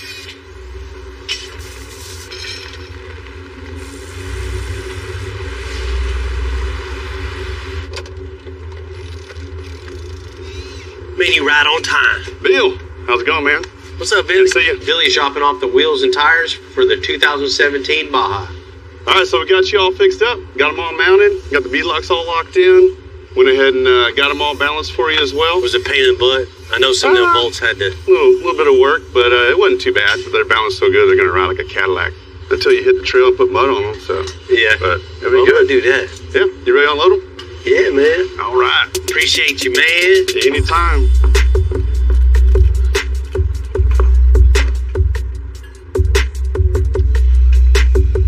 Yeah. Okay. Man, got me all six hooked up, man. Thank you very much, as always. You're welcome. Anytime, Bill. Always happy to help. All right. Thanks, Bill.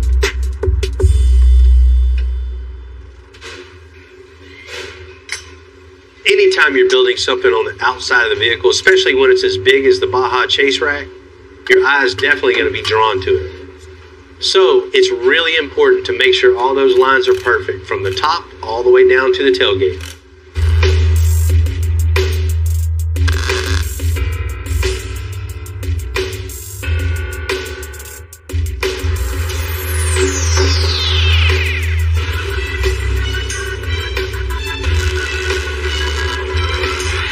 Now we got the chase rack fully assembled and fit together. Tailgate's in here with a little roll pan addition. Got the little added pieces in here, mesh grills and the whole 9. So we'll get this thing off the powder coat. That nice gold color on here. We'll see what it looks like when it comes back.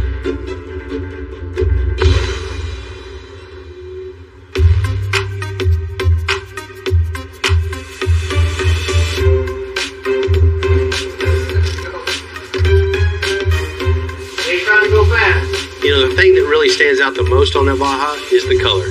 After 6 years of the orange, it's time to go with something a little more on point with all of our other trucks. Alright, what I got right here is the first stage in this perfect black paint job. It's the sealer. It gives you a nice solid base to enhance the color. Some minutes to flash, and then we'll come with that extensive black. Most people think black is just black, but it's not. It's complicated. It's got like 6 different tones in it to make a black. It'll be 9 grams of red, which is not a lot, but it's enough to make the color totally different if it's not there. We get this lid on, off to the shaker. Right now we're getting ready for the second stage, which is the brilliant black extensive style. Here at Extensive, we don't do just plain colors. We go above and beyond. But what I'm trying to achieve is a real shiny, deep black. A not so good black will look kind of, I would say, shady and not so much intense as black should be. A real good black will be real dark, real shiny. Now, painting is like science as far as the mixtures and the chemicals, and it's an art because not anybody can just paint. You gotta really want to do it. It's gotta be within you. The last final step in this beautiful paint job will be the clear coat. The most important step is that everything that you're looking for, the depth. When we get there, we're at the finish line.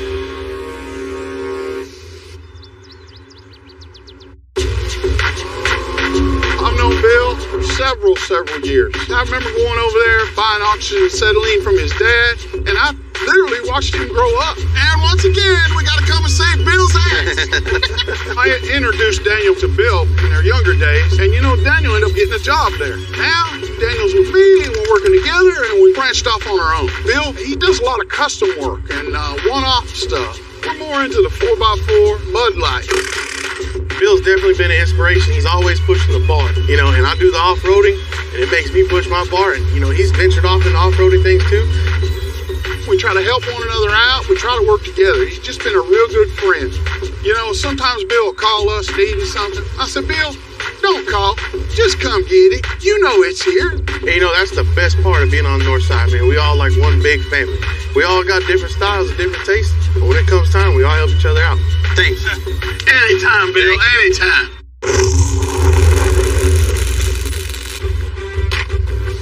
Everything's back from the powder coater for the 2017 F-150 Baja, and it's either black or gold. Kind of a little rough on the truck. Traction bar mount gave out. So went ahead and put a gusset right in it. Now this thing's gold.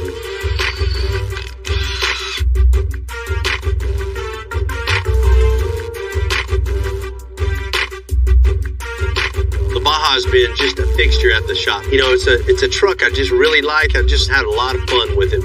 Building a custom car is always cool. You make it fit your personality at the time, but years later, you know, it's showing wear and tear. It's time for a new change, new look, and a new attitude. So I called up Dave and Daniel. I told them to come on. I got something to show them, and it's time for a ride. I want to check it out. I want to see it. Dude, I can't believe he got it done. The tailgate is what I'm most excited about. I want to see what he did there. You think he's just going to throw that old tailgate away? Well, you know, he going to have it off the chain. He going to go to the top with it. I know. Speaking of, here he comes. Check it out. Oh, man. Woo. No, the gold with the black, it just blends in. It's perfect. You know, when Bill comes up with an idea, ooh, it looks good. I think he has enough lights. I don't think he's going to let us borrow it. How you doing? You sure that's the same truck? Man, you say that every time. you know what he's going to say next? No, it's not for sale. Come on, man. No. You sure? I love how you kept the gold, but didn't just like overdo it. It's perfect, dude. Man, I appreciate it. You know, that was the first thing. The orange, it was cool, but it's time for a change. You know, all my cars now are all black, so. Okay, you gotta match it. Gotta keep it fleet. There you go. And accent it with the gold. You know, I just love the gold color. Man, it pops perfect, right? Powder coated everything gold. And how they do that is they powder coat super chrome first, and then a transparent gold over it. Like a candy. Exactly. And just, man, it makes that anodized kind of look and color. Right. That really, really stands out. And did all the suspension, took it all apart, redid all that also. Same suspension, but it looks totally different with that new color. Yes, it does. Yeah, that's the two-stage. It looks good. Those tires were on there for a while, too. Had to get the new tires and had to put new grade 8 bolts because everything's gold. Might as well put the new grade 8 bolts in the bead lock, right? Yeah, I love it. I love how the lights got tied in from the roof rack to the bumper. Had a bunch of lights in it, but it wasn't enough. Yeah. You know, the old lighting on it was all square, so cut off the front of it and had Jesse just burn out a new plate with the right spacing and finished it off with the mesh on the outside also. I thought it was a whole new bumper. And the roof rack, man, I've had that in the back of the shop for years. I know about that. But, you know, it was time. I love what you did. Let's see what we got going on back here with this beast. Damn, Bill, I tell you what, you made a right decision throwing that tailgate away. Gotta let the guy behind you see what kind of tires you got, right? Yeah. And everything you see is all handmade. I mean, that's all burnt out plate, all welded together, sanded, smooth, and powder coated from that. Oh yeah, some hours. Yeah. I had to change out the chase rack too. You know, putting all the contours against the cab, and you know that old tired roof rack I had already had the mesh in it, so I had to carry that all into the chase rack into the tailgate pieces. I love how you can see all the welds. Look beautiful, man. Appreciate it. I've known you for a long time, Bill, and I know why you got 2 spares the way you be tearing up. But we're ready to go test it out. I know you ready. You say you're gonna put him in the back. I'd rather drive. Man, you ain't scared, are you? I seen you drive. We'll take it easy on him. Yeah. Come on, man. You better. Come on. You know, it's really cool to give this truck one more. Say thank you enough to all the guys, everybody that helps me out all day, every day, and to pitch in for one of my builds one more time. It just come out so good, so well. You think he built us one? Well, he ain't gonna sell you that one. Nope, I know that. Woo! Baby, running. A little burn right there. Yeah, I like a little burn. Come on, man. And I want to give it that street look. We got a bag. We gotta have air suspension. If it was easy, everybody would do it. And ho! The customer wanted show and tow for this 52 record. We got a full chassis bumper to bumper now to be able to handle anything they throw at it. Supercharged LT4, 12 inches of lift. As fabricators, this is what you live for. That's awesome, bro. I'm Bill Carlton. I built my first truck when I was 16. And ever since, me and my guys have been out here creating with our hands. Building the biggest, lowest, baddest custom trucks and cars in the game. People don't come here for what they need. They come here for what they want. This is Texas Metal.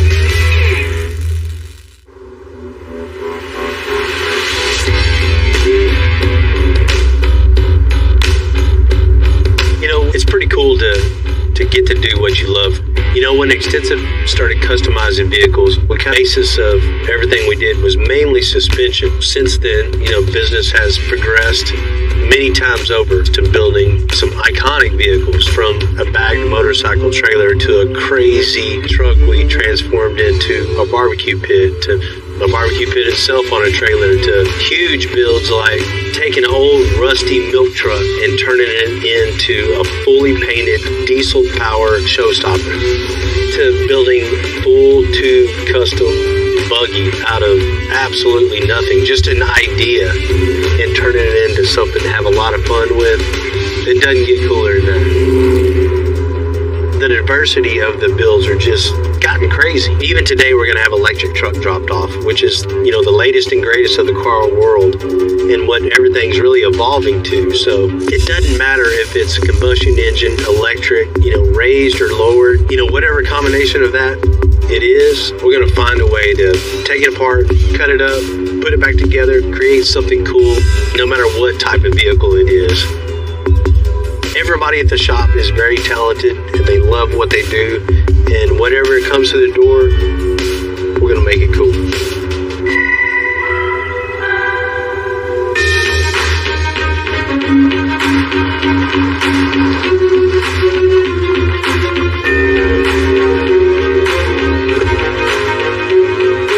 What's happening, man? Good morning. Good morning. How you doing, Bill? Man, I'm doing real well, man. What you got here, man? A new Lightning, huh? 2022 Ford Lightning, all electricity, no gasoline. It's a cool truck, man. How long you had it? About a month. That's cool, man. You don't see too many of these on the road. No, you don't, but you will be. I'm sure, man. That's the way the world's going, right? That's where the future's pointing. So does it run pretty good? Oh, it runs good. No shift points, instant torque. Yeah, just fun to drive. Oh, it's a blast. They got some power, right? They do. They do. You know, I had a Tesla for a while, man. It's pretty cool to not have to stop every couple days. It is nice. I bought this truck because it's the way of the future. It's something I figure I could use for work, and I figured this is the best truck to do that with. I'd like to be able to do something a little cooler than what it is right now. I know these electric vehicles, they have a certain look, but I kind of want to give it that street look, so I'm curious what you would do to it. So you want to wake it up a little bit? Most definitely. We use it for the company, and I want it to grab attention. You know, getting the stance right and getting the right wheel and tire combo with that right profile tire that goes along with that stance, that'll make all the difference in the world. I'm all for that. One of the things we can really do to really wake it up is we gotta lower it. I agree, 100%. Get rid of that wheel gap. Figure out how to make it ride comfortable too, because I know you spend a lot of time in it, going from job to job to job. I'm all about that. So I heard the rear end's totally different platform. So what can we do? How can we do it? I don't have first-hand knowledge of that, but whatever it is, you know, we're going to make it happen. Now, what we have to do to make that happen, I'm not real sure, but we're going to figure that out. There's going to be a lot of eyes on this F-150. You know, this being the first that I know of being lowered and actually functioning, a lot of people are going to be asking questions. How'd you do this? What do I need to do? You know, we're going to have to make sure this thing is perfect. Hey, another thing we could do too, you know, you got that little, was that hide the batteries? We were trying to make it look better. It came with a running board. We put a step there.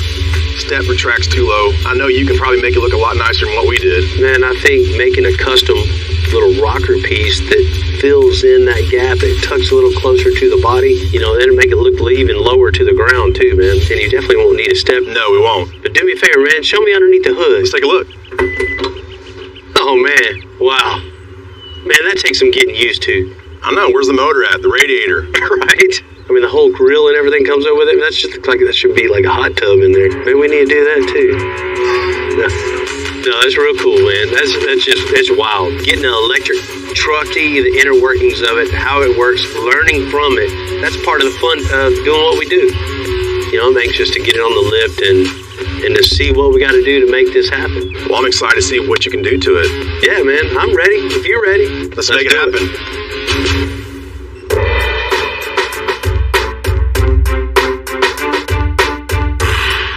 It's definitely uncharted territory when you're looking underneath the vehicle and you don't know what all those components are. You're like, man, what is that? I've never seen that before. There's a lot of that going on up underneath the new electric Ford truck. I'm excited about getting underneath it, tearing it apart, integrating our suspension into the inner workings of this electric truck. There's no manual how to do what we're about to do to this. There's no call someone who's done this before. That's going to be us. You know, this is a first of a first once again, so we're going to figure it out. We're going to get up underneath of it. We're going to tear it apart. We're going to see how it works. I'm sure it's going to have its challenges, but I'm ready to get going on it. I'm ready to make a cool truck.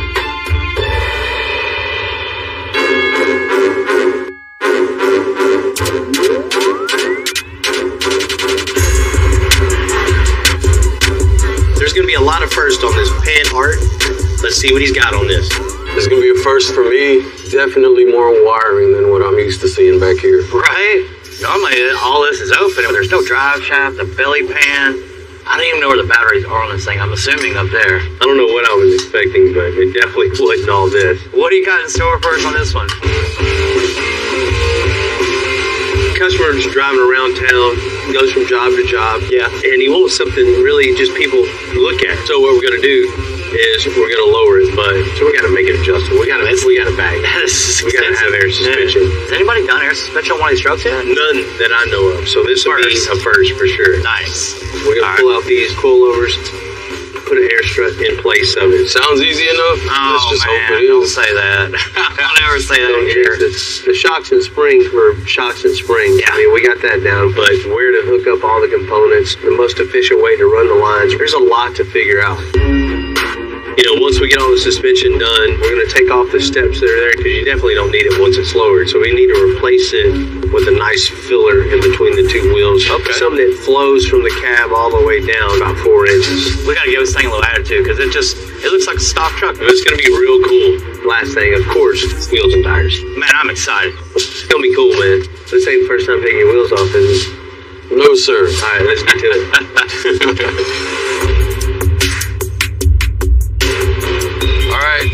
Time to get after it.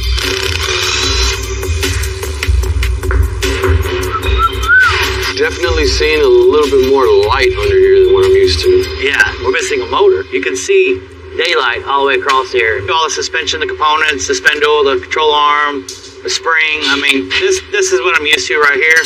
But that daylight, man, I just can't stop looking through there.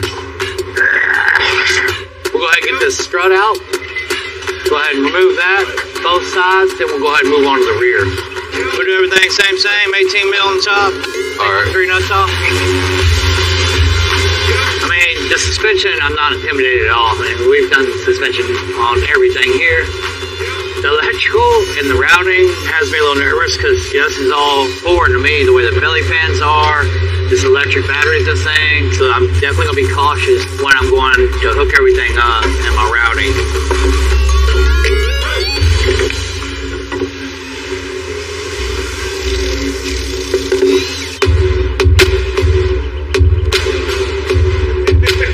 Somebody tell me there's breakfast. Woo! Cleve, you hungry? Give her a live bite, buddy. Watch your brake lines. Everything on here is totally different. Even finding a spot for the jack stands is a little tricky. All these plates, covers, I can see why they need it though, especially with the electric motor right above here. It's interesting to see the CV joints coming out of the motors rather than having a drive shaft or an axle that you would usually see in the rear of a truck. Now we have an electric motor. We got all the suspension out now. Now we gotta go ahead and get these amp steps out and this, I don't know what you want to call this, but this ugly piece of metal they just cake decorated on the side of this truck. Sounds like a plan. Let's do it, man.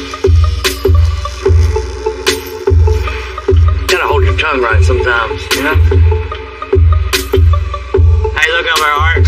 Just working on this one bolt. Then I'm gonna disconnect the motors.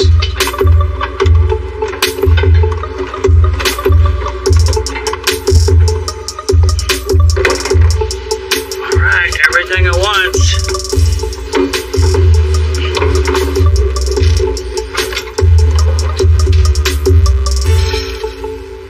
What do you think? How's your first teardown, huh? Not bad for the first one. A little tight, but got it done. Ready to put everything back on? Get to see how this thing's gonna look. All right, man, let's get started. Oh, yeah.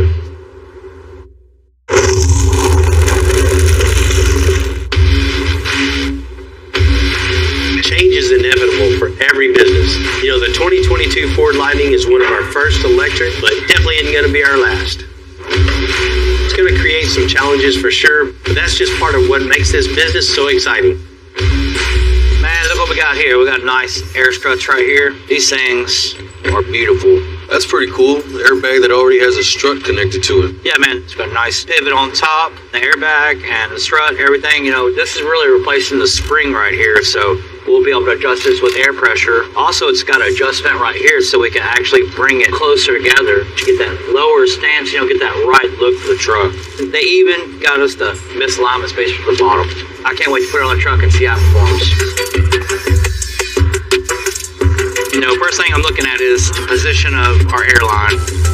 Since we're doing our air management in the front of the truck, from whatever you want to call it, I'm gonna go ahead and turn our leer hose and we'll have a factory. Then I can go ahead and put my spindle back on my control arm and tighten everything down. Everything looks good, so we'll go ahead and start moving on the back. You know, I just noticed this truck has independent rear suspension. You know, it's got its own lower control arm on the rear. That's pretty cool, especially for adjustability on the air management. Going to be able to, you know, tweak this thing however way you want it to.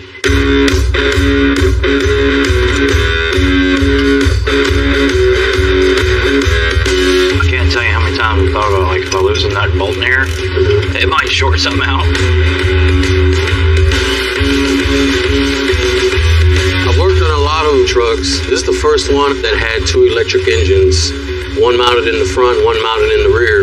Used to seeing a familiar suspension system, but not today. Today it's a little different. We have 2 CV joints coming out of each side of the electric motor and some pretty beefy control arms as well.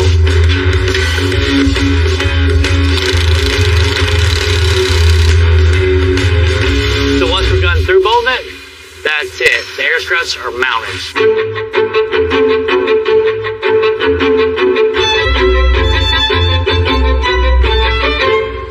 Yeah, so those wheels and tires for that 64 here, and I think we also be getting that bedwood kit pretty soon too. Nice. So nice. Yeah, so you need something to do. I always have something to do, but what I was going to ask you about that tow truck out there. Man, we're in a real good spot. You know, we built the whole frame on the table. Rear suspension is all done. We just slid the frame up underneath the cab, man. That's always a nice little milestone, and you can really start seeing it come together. The frame's built super, super strong. Yeah, I seen it. It's almost like a show truck demolition derby at the same time. Oh, somebody would lose. So what's next? What do you need me to get for you? The next thing on the record is we're going to build the front of the frame all out of 2x4. We're going to be rebuilding all the suspension, so we need Heims, bushings, spindles, you know, all that. You know, one of the major things I need your help with is engine and trans. Something with a lot of power. So LT4 supercharged would be real cool in that truck. He wanted something quick. Got the frame for it. Well, we shouldn't have any issues getting one of them engines in quick. Don't jinx it. We'll see what we can do. You ready? I've been ready. Let's do it, man. Let's go.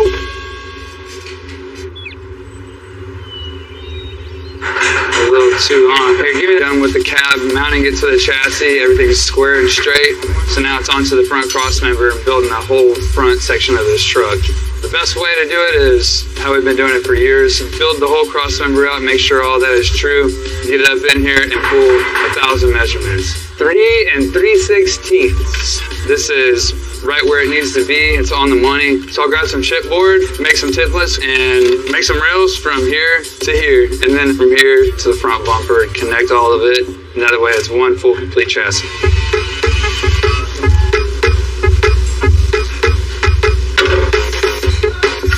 That should fit. Now that it's already lined out, all we do is just cut on the line.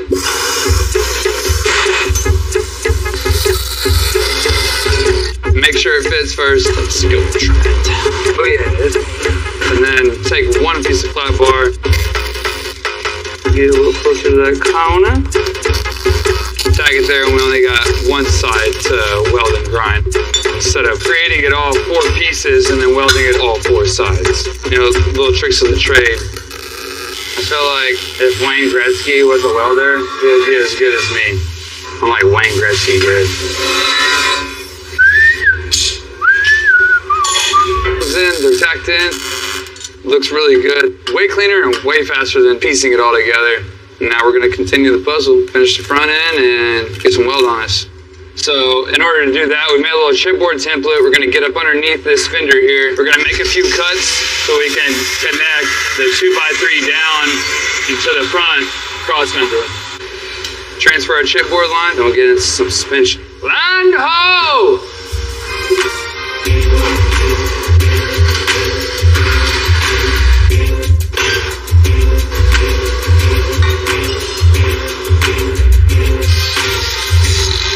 What I just did, it's called a bevel. The reason that we put this little bevel on it is so you can get a little bit more penetration in your weld. You see, if you just put two pieces of metal together and you weld on top of it, you're not really, unless you're burning real hot, you're not really going to get much penetration inside that metal. Any stress or any force or anything, man, it'll just crack and break. They put a little bevel in there, get a little bit more strength. Oh, brother. Where art thou? Ooh, we're good there. Good there, bud. See what happens when you measure 1,400 times?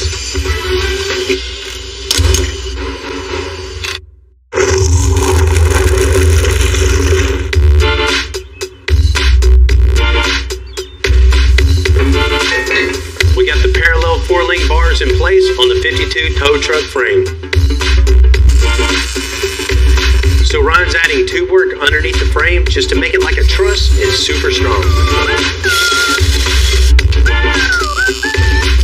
Boom. Shaka-laka. So now I'm going to go over there and clean those pipes. And then bring them back. It's hot. It's hot. So I can mark this. Yeah, like it.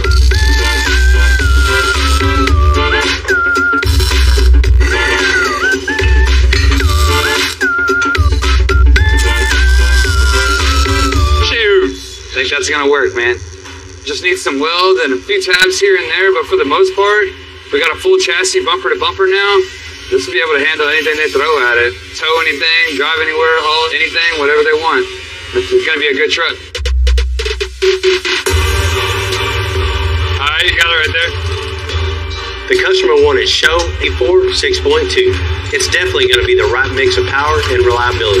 Man, this truck is going to be fun to drive.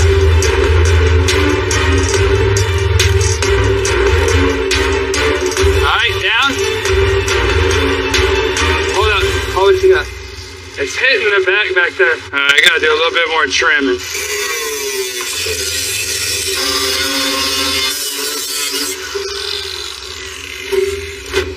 It's going this time. Show. Alright, down. There you go. Voila. That was a lot easier than I thought it was going to be. Yeah, you don't ever get to say that, right? I know, right?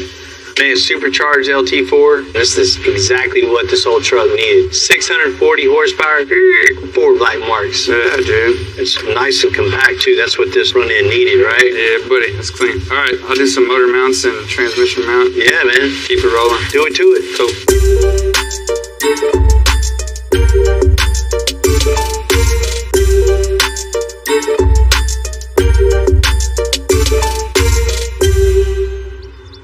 We set up thousands of air management systems on many other vehicles, but this whole setup on this new lighting is unlike anything we work with.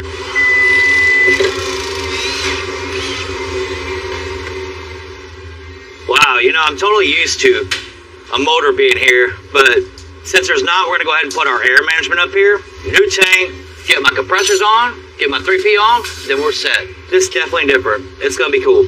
Get some Teflon real quick and go ahead and start wrapping these. You know, it doesn't change our air management. It's still point A to point B. You have your compressors, your manifold.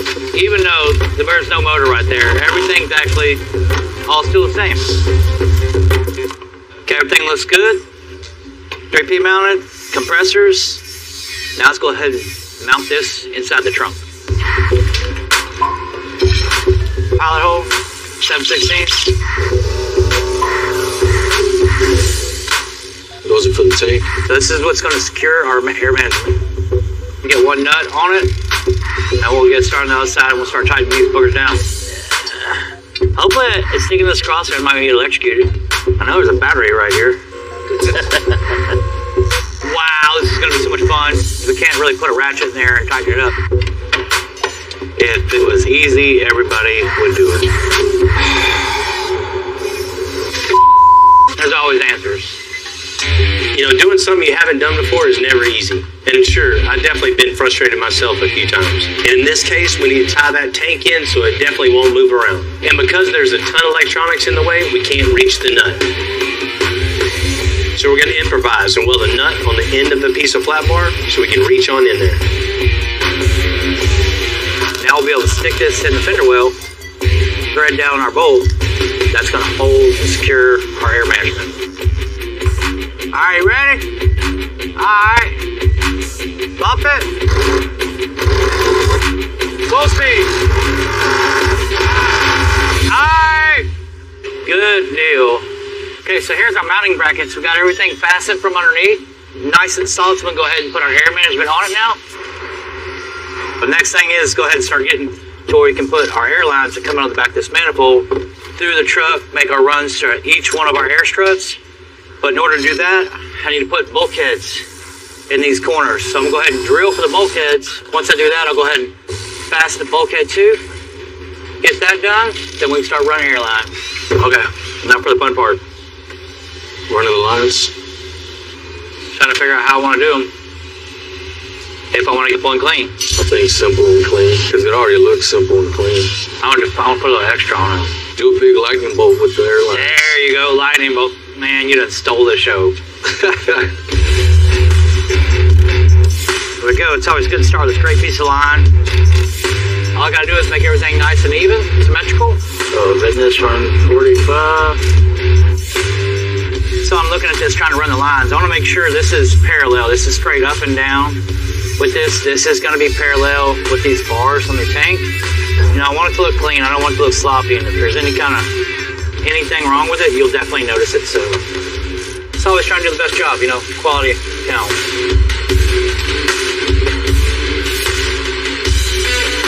Yeah, go up and over like a Mustang. Instead.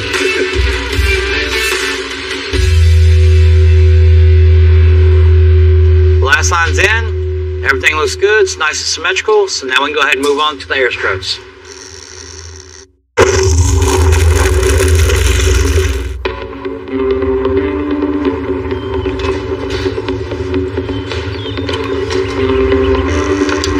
Jamie's installing the air system on the 2022 Ford Lightning. You know, our next challenge is wiring it all up. Everything's done. Lines to my air struts. First thing is go ahead and mount my air line. Get everything plumbed and ran. Once I do that, I'll go ahead and jump to the back. So basically all I'm doing is transferring the air from the compressors in the tank through my bulkheads right here and right on top of my air strut. My first run's gonna be a 90 out of the bulkhead, straight across to the pullover. So it's just getting the measurements from 90 out to over to 90 in, getting those proper to make everything look like it should. Check for burrs. You get any kind of burr on this end, that's why we're so careful when we do it here. Is to sand these ends, make sure no burrs get in the fittings. If you got a little burr, it'll tear the O-ring in the fitting, you'll have a leak. You'll be chasing it down. There's a bunch of different ways to run lines. You know, you can do DOT, you can do copper, aluminum. So many bends I want to make with this, I want to make it easy to bend, so I'm going to go ahead and run aluminum instead of just running like flexible line and zip tying it everywhere. We're going to run it the right way, hard line it, fasten it. It's not going to leak. Okay, so that about does it. Got the rear done, got the front done, all the lines are ran. Everything's run right to the bulkheads, to the front, to all our compressors, to our manifold, to our tank. So the last step, so I already had the line ran through the firewall, so I just need to pull that through, route it. Once I route it, I can plug it in, heat shrink it, then start our air management. Now we're got a controller set up. This will do each corner individually if you want, or all together. It's a real easy system to learn. So when this guy gets to where he's going, he can either be up, down, or in between. And that's it. Part of waking up this brand new Ford Lightning is changing up that exterior. You know, the customer wants to change the look a little bit and also advertise his business.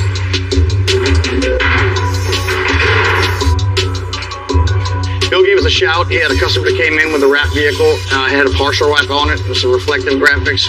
He came to us, so we came up with a great concept to fully wrap the truck with a color flip shift gloss white called Gloss White Fireworks. Then we're gonna have some 3D underlays and then reflective overlays. So at night, so it lights, photographs, pictures, any light source will really make it light up. And then we're gonna have some black gloss accents as well. So we'll have 3-layer wrap that we're doing. So what we're gonna do now is peel off the reflector. The thing about reflective, the film comes off real easy, but all reflective removal leaves a ton of glue. Citrus-based adhesive remover. It works super fast. It's citrus-based. It can't hurt paint. Spray it on, you wait 30 seconds, you take a little plastic razor blade, and it'll scrape all the goop off. Wrap is only gonna look as good as the surface is going on. So your surface prep, your edges, your interior trim, all of this just needs to be super clean. So when you're doing your install, your edges will hold, you won't have any failure or lift. Don't ever use a metal razor blade on your paint, period. I don't care who you are, and some guys will argue with me on this. Oh, if you're good at it, well, generally civilians aren't good at it. So we do this for a living, and I won't put a razor blade on a paint. This is the base coat of what the car is gonna go. This is called white fireworks. So it's a flip-flop chameleon white sparkle. High gloss, high luster. Whenever you're measuring panels that you're gonna do accent panels on, or whatever wrap, make sure you have a bit of extra. So you always wanna leave a few inches extra so you can't fall short. It's like a haircut, you can't put it back. And I love this color, it's so cool. I can't wait to see it in the bright sunlight. So what we're doing now is the customer opted to have smoked taillights. So when it's on, the light still shines through it. To do it correctly, we remove the taillight so we can get our edges and everything tucked and wrapped around. And that way you don't see any extra red light filtering. But we take the taillights and headlights out in order to do so.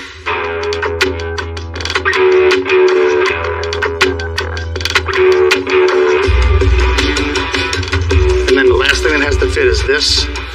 It's all in the details, so it's a little fine extras that really make the wrap special and solely his. So it's a one-off that nobody else has done.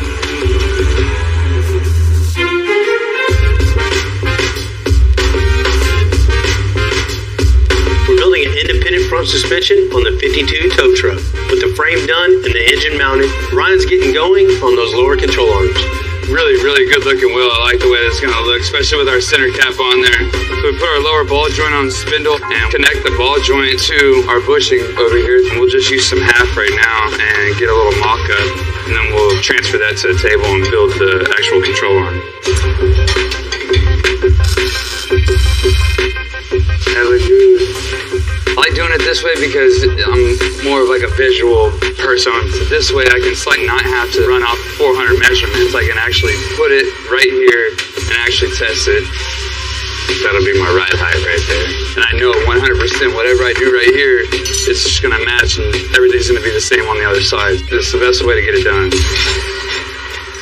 Right now, all I'm doing is just making a jig for my controller that I'm gonna build. Cut a couple tabs. Tack these tabs to the table. See, this is the exact angle that I need for my ball joint, and this is the length that I need from center of ball joint to my mounting point on my cross member. So I can make something that has that same angle. We don't need this anymore. We got our new ball joint cut, and I can build my control arm however I want it. That's how you make a one-off jig.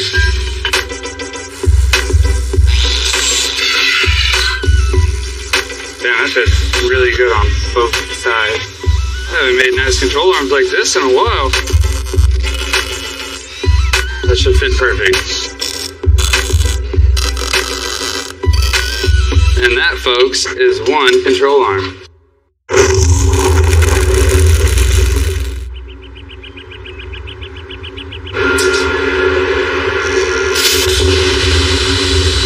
Jesse burned out our plates for our lower control arms on our 52 record. Once Ryan gets it all welded up and attaches the airbags, they're good. This truck could be able to ride really low. Alright, we got our plate in with it being laid out. You can see the control arm is super straight right here. With it straight like that, the bag is going to want to pull and it's going to get in the bind. It's not going to allow us to get the lift that we need to be able to turn it. So I'm going to take this cup right here and that will give us that little bit extra. And it'll look good too. We'll take this to the table and weld this out. Then find the center on the control arm. Drill my hole all the way straight through. Weld it up. We're good to go. Alright, so now that we got our upper back bracket where we need it, we can continue on with making our gussets. It would look pretty cool if this was all one piece. So I'll make a little cardboard sketch. So this gusset will give strength to our upper bag mount and then also a little bit of style to the front end of this thing. Yeah, I wanted to change it up a little bit, just on 2 of them, on the front 2. Just added, make it like one whole piece? Yeah. So I made this beautiful upper control arm brackets for Ryan, but now you want some custom. Making it one piece will definitely make it look a whole lot better. Since I already have these laid out on the computer, I'm gonna just add this on, combine it together. 2 pieces have become one, so now I'm gonna walk these over to Ryan. It's perfect. Appreciate it. In with the new. You see how it complements the work that's all been done up here. Instead of 2 pieces welded together, just take an extra 10 minutes. It looks way better. It's gonna be a lot stronger. And this was a great idea because those are the only kind I have.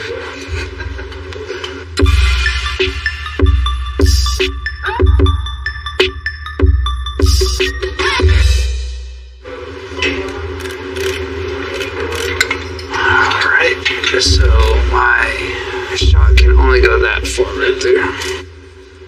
So the last step of the suspension here in the front is installing the shock. And make sure it's compressed. There. Looks good to me, I love it. With the suspension and the framework all done on the record, the foundation is set. Now the fabrication can really fly. And making the bed, the boom, the sling, the interior, and getting that LT4 just right. That is perfect. This is one of those builds that nobody's ever gonna forget. This is 12 inches of lift. It's a lot. Because we're making new rocker fillers underneath the 2022 Ford Lightning, we need to start forming that brand new 18 gauge sheet metal.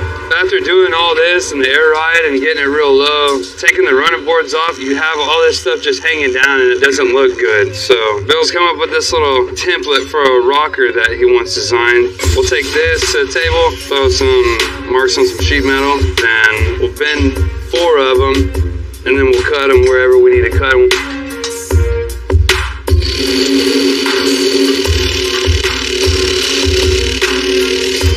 So now that we have everything laid out and cut, we can run over to our brake.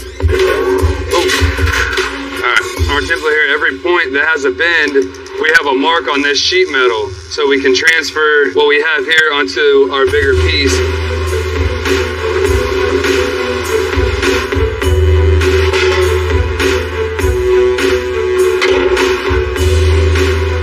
We got this one done. Let's go check it out on the truck and see what it looks like. See if we need to make any changes or anything. Those are way too low. I'm gonna hit that. Now that I know the bends are where we need it, I'm gonna make 3 more that are exactly like this, and then we'll start trimming and cutting and doing everything that we need to do to make them fit on the truck perfect.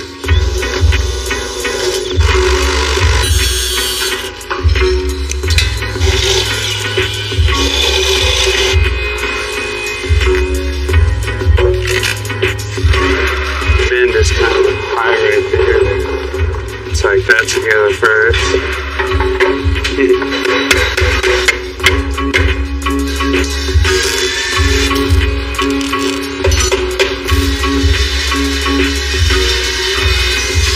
Hey, you gotta pull it out further. Not in the stud. Just one nut in the front punch. Alright, so now I got it tagged together and you can see exactly what it's gonna look like on the truck. I'm gonna cap the end here and I'll use it to screw into the plastic.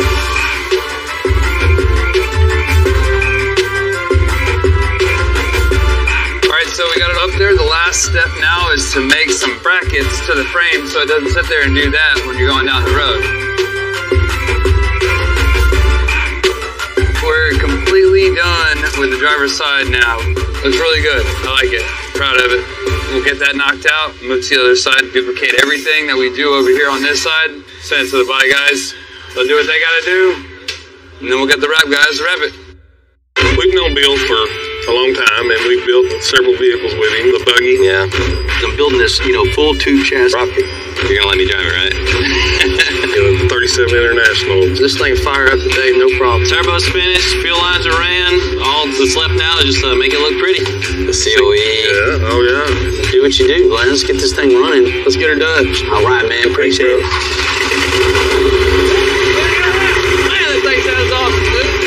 Some good fun builds. Yeah, he's always pushing the envelope. And almost something it will get it. And which pushes us too, It's really cool that, I have my family, my sons that work with me, and he feeds off of us on some things and we feed off of him. Just build some killer rides and hopefully make a lot of people happy. Yes. Like if we're struggling, he'll step in and vice versa. And that's what family does. We help each other.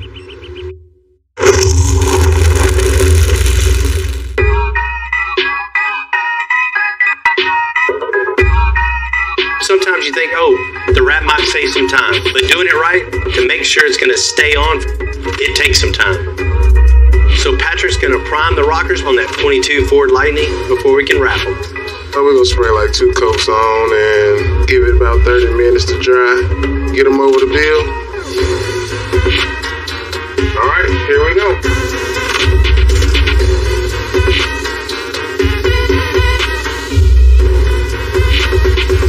All right, we got it completely covered. Give it 30-45 minutes to dry. On to the next step.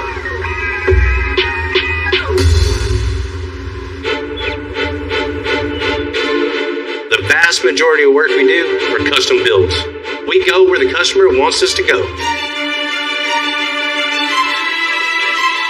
So when a customer brings in that first 2022 Ford Lightning, of course we're going to get after it. And if this is the new direction, we're going to be ready for it. I can't wait to give this one back.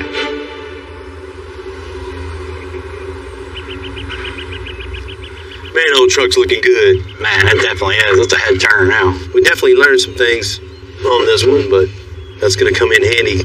Our first electric, and it definitely ain't going to be our last. No, man, this is the future right here. Uh-oh. So, Tommy? Yep. What's up, guys? What's up, Tommy? What do y'all got there? You're already working on one of these? Yeah. Wow, I love these things, man. That awesome. looks awesome. Very. I'm telling you. Hey, there ain't no diesel in this one. Yeah, but they make torque like us, and, we love that.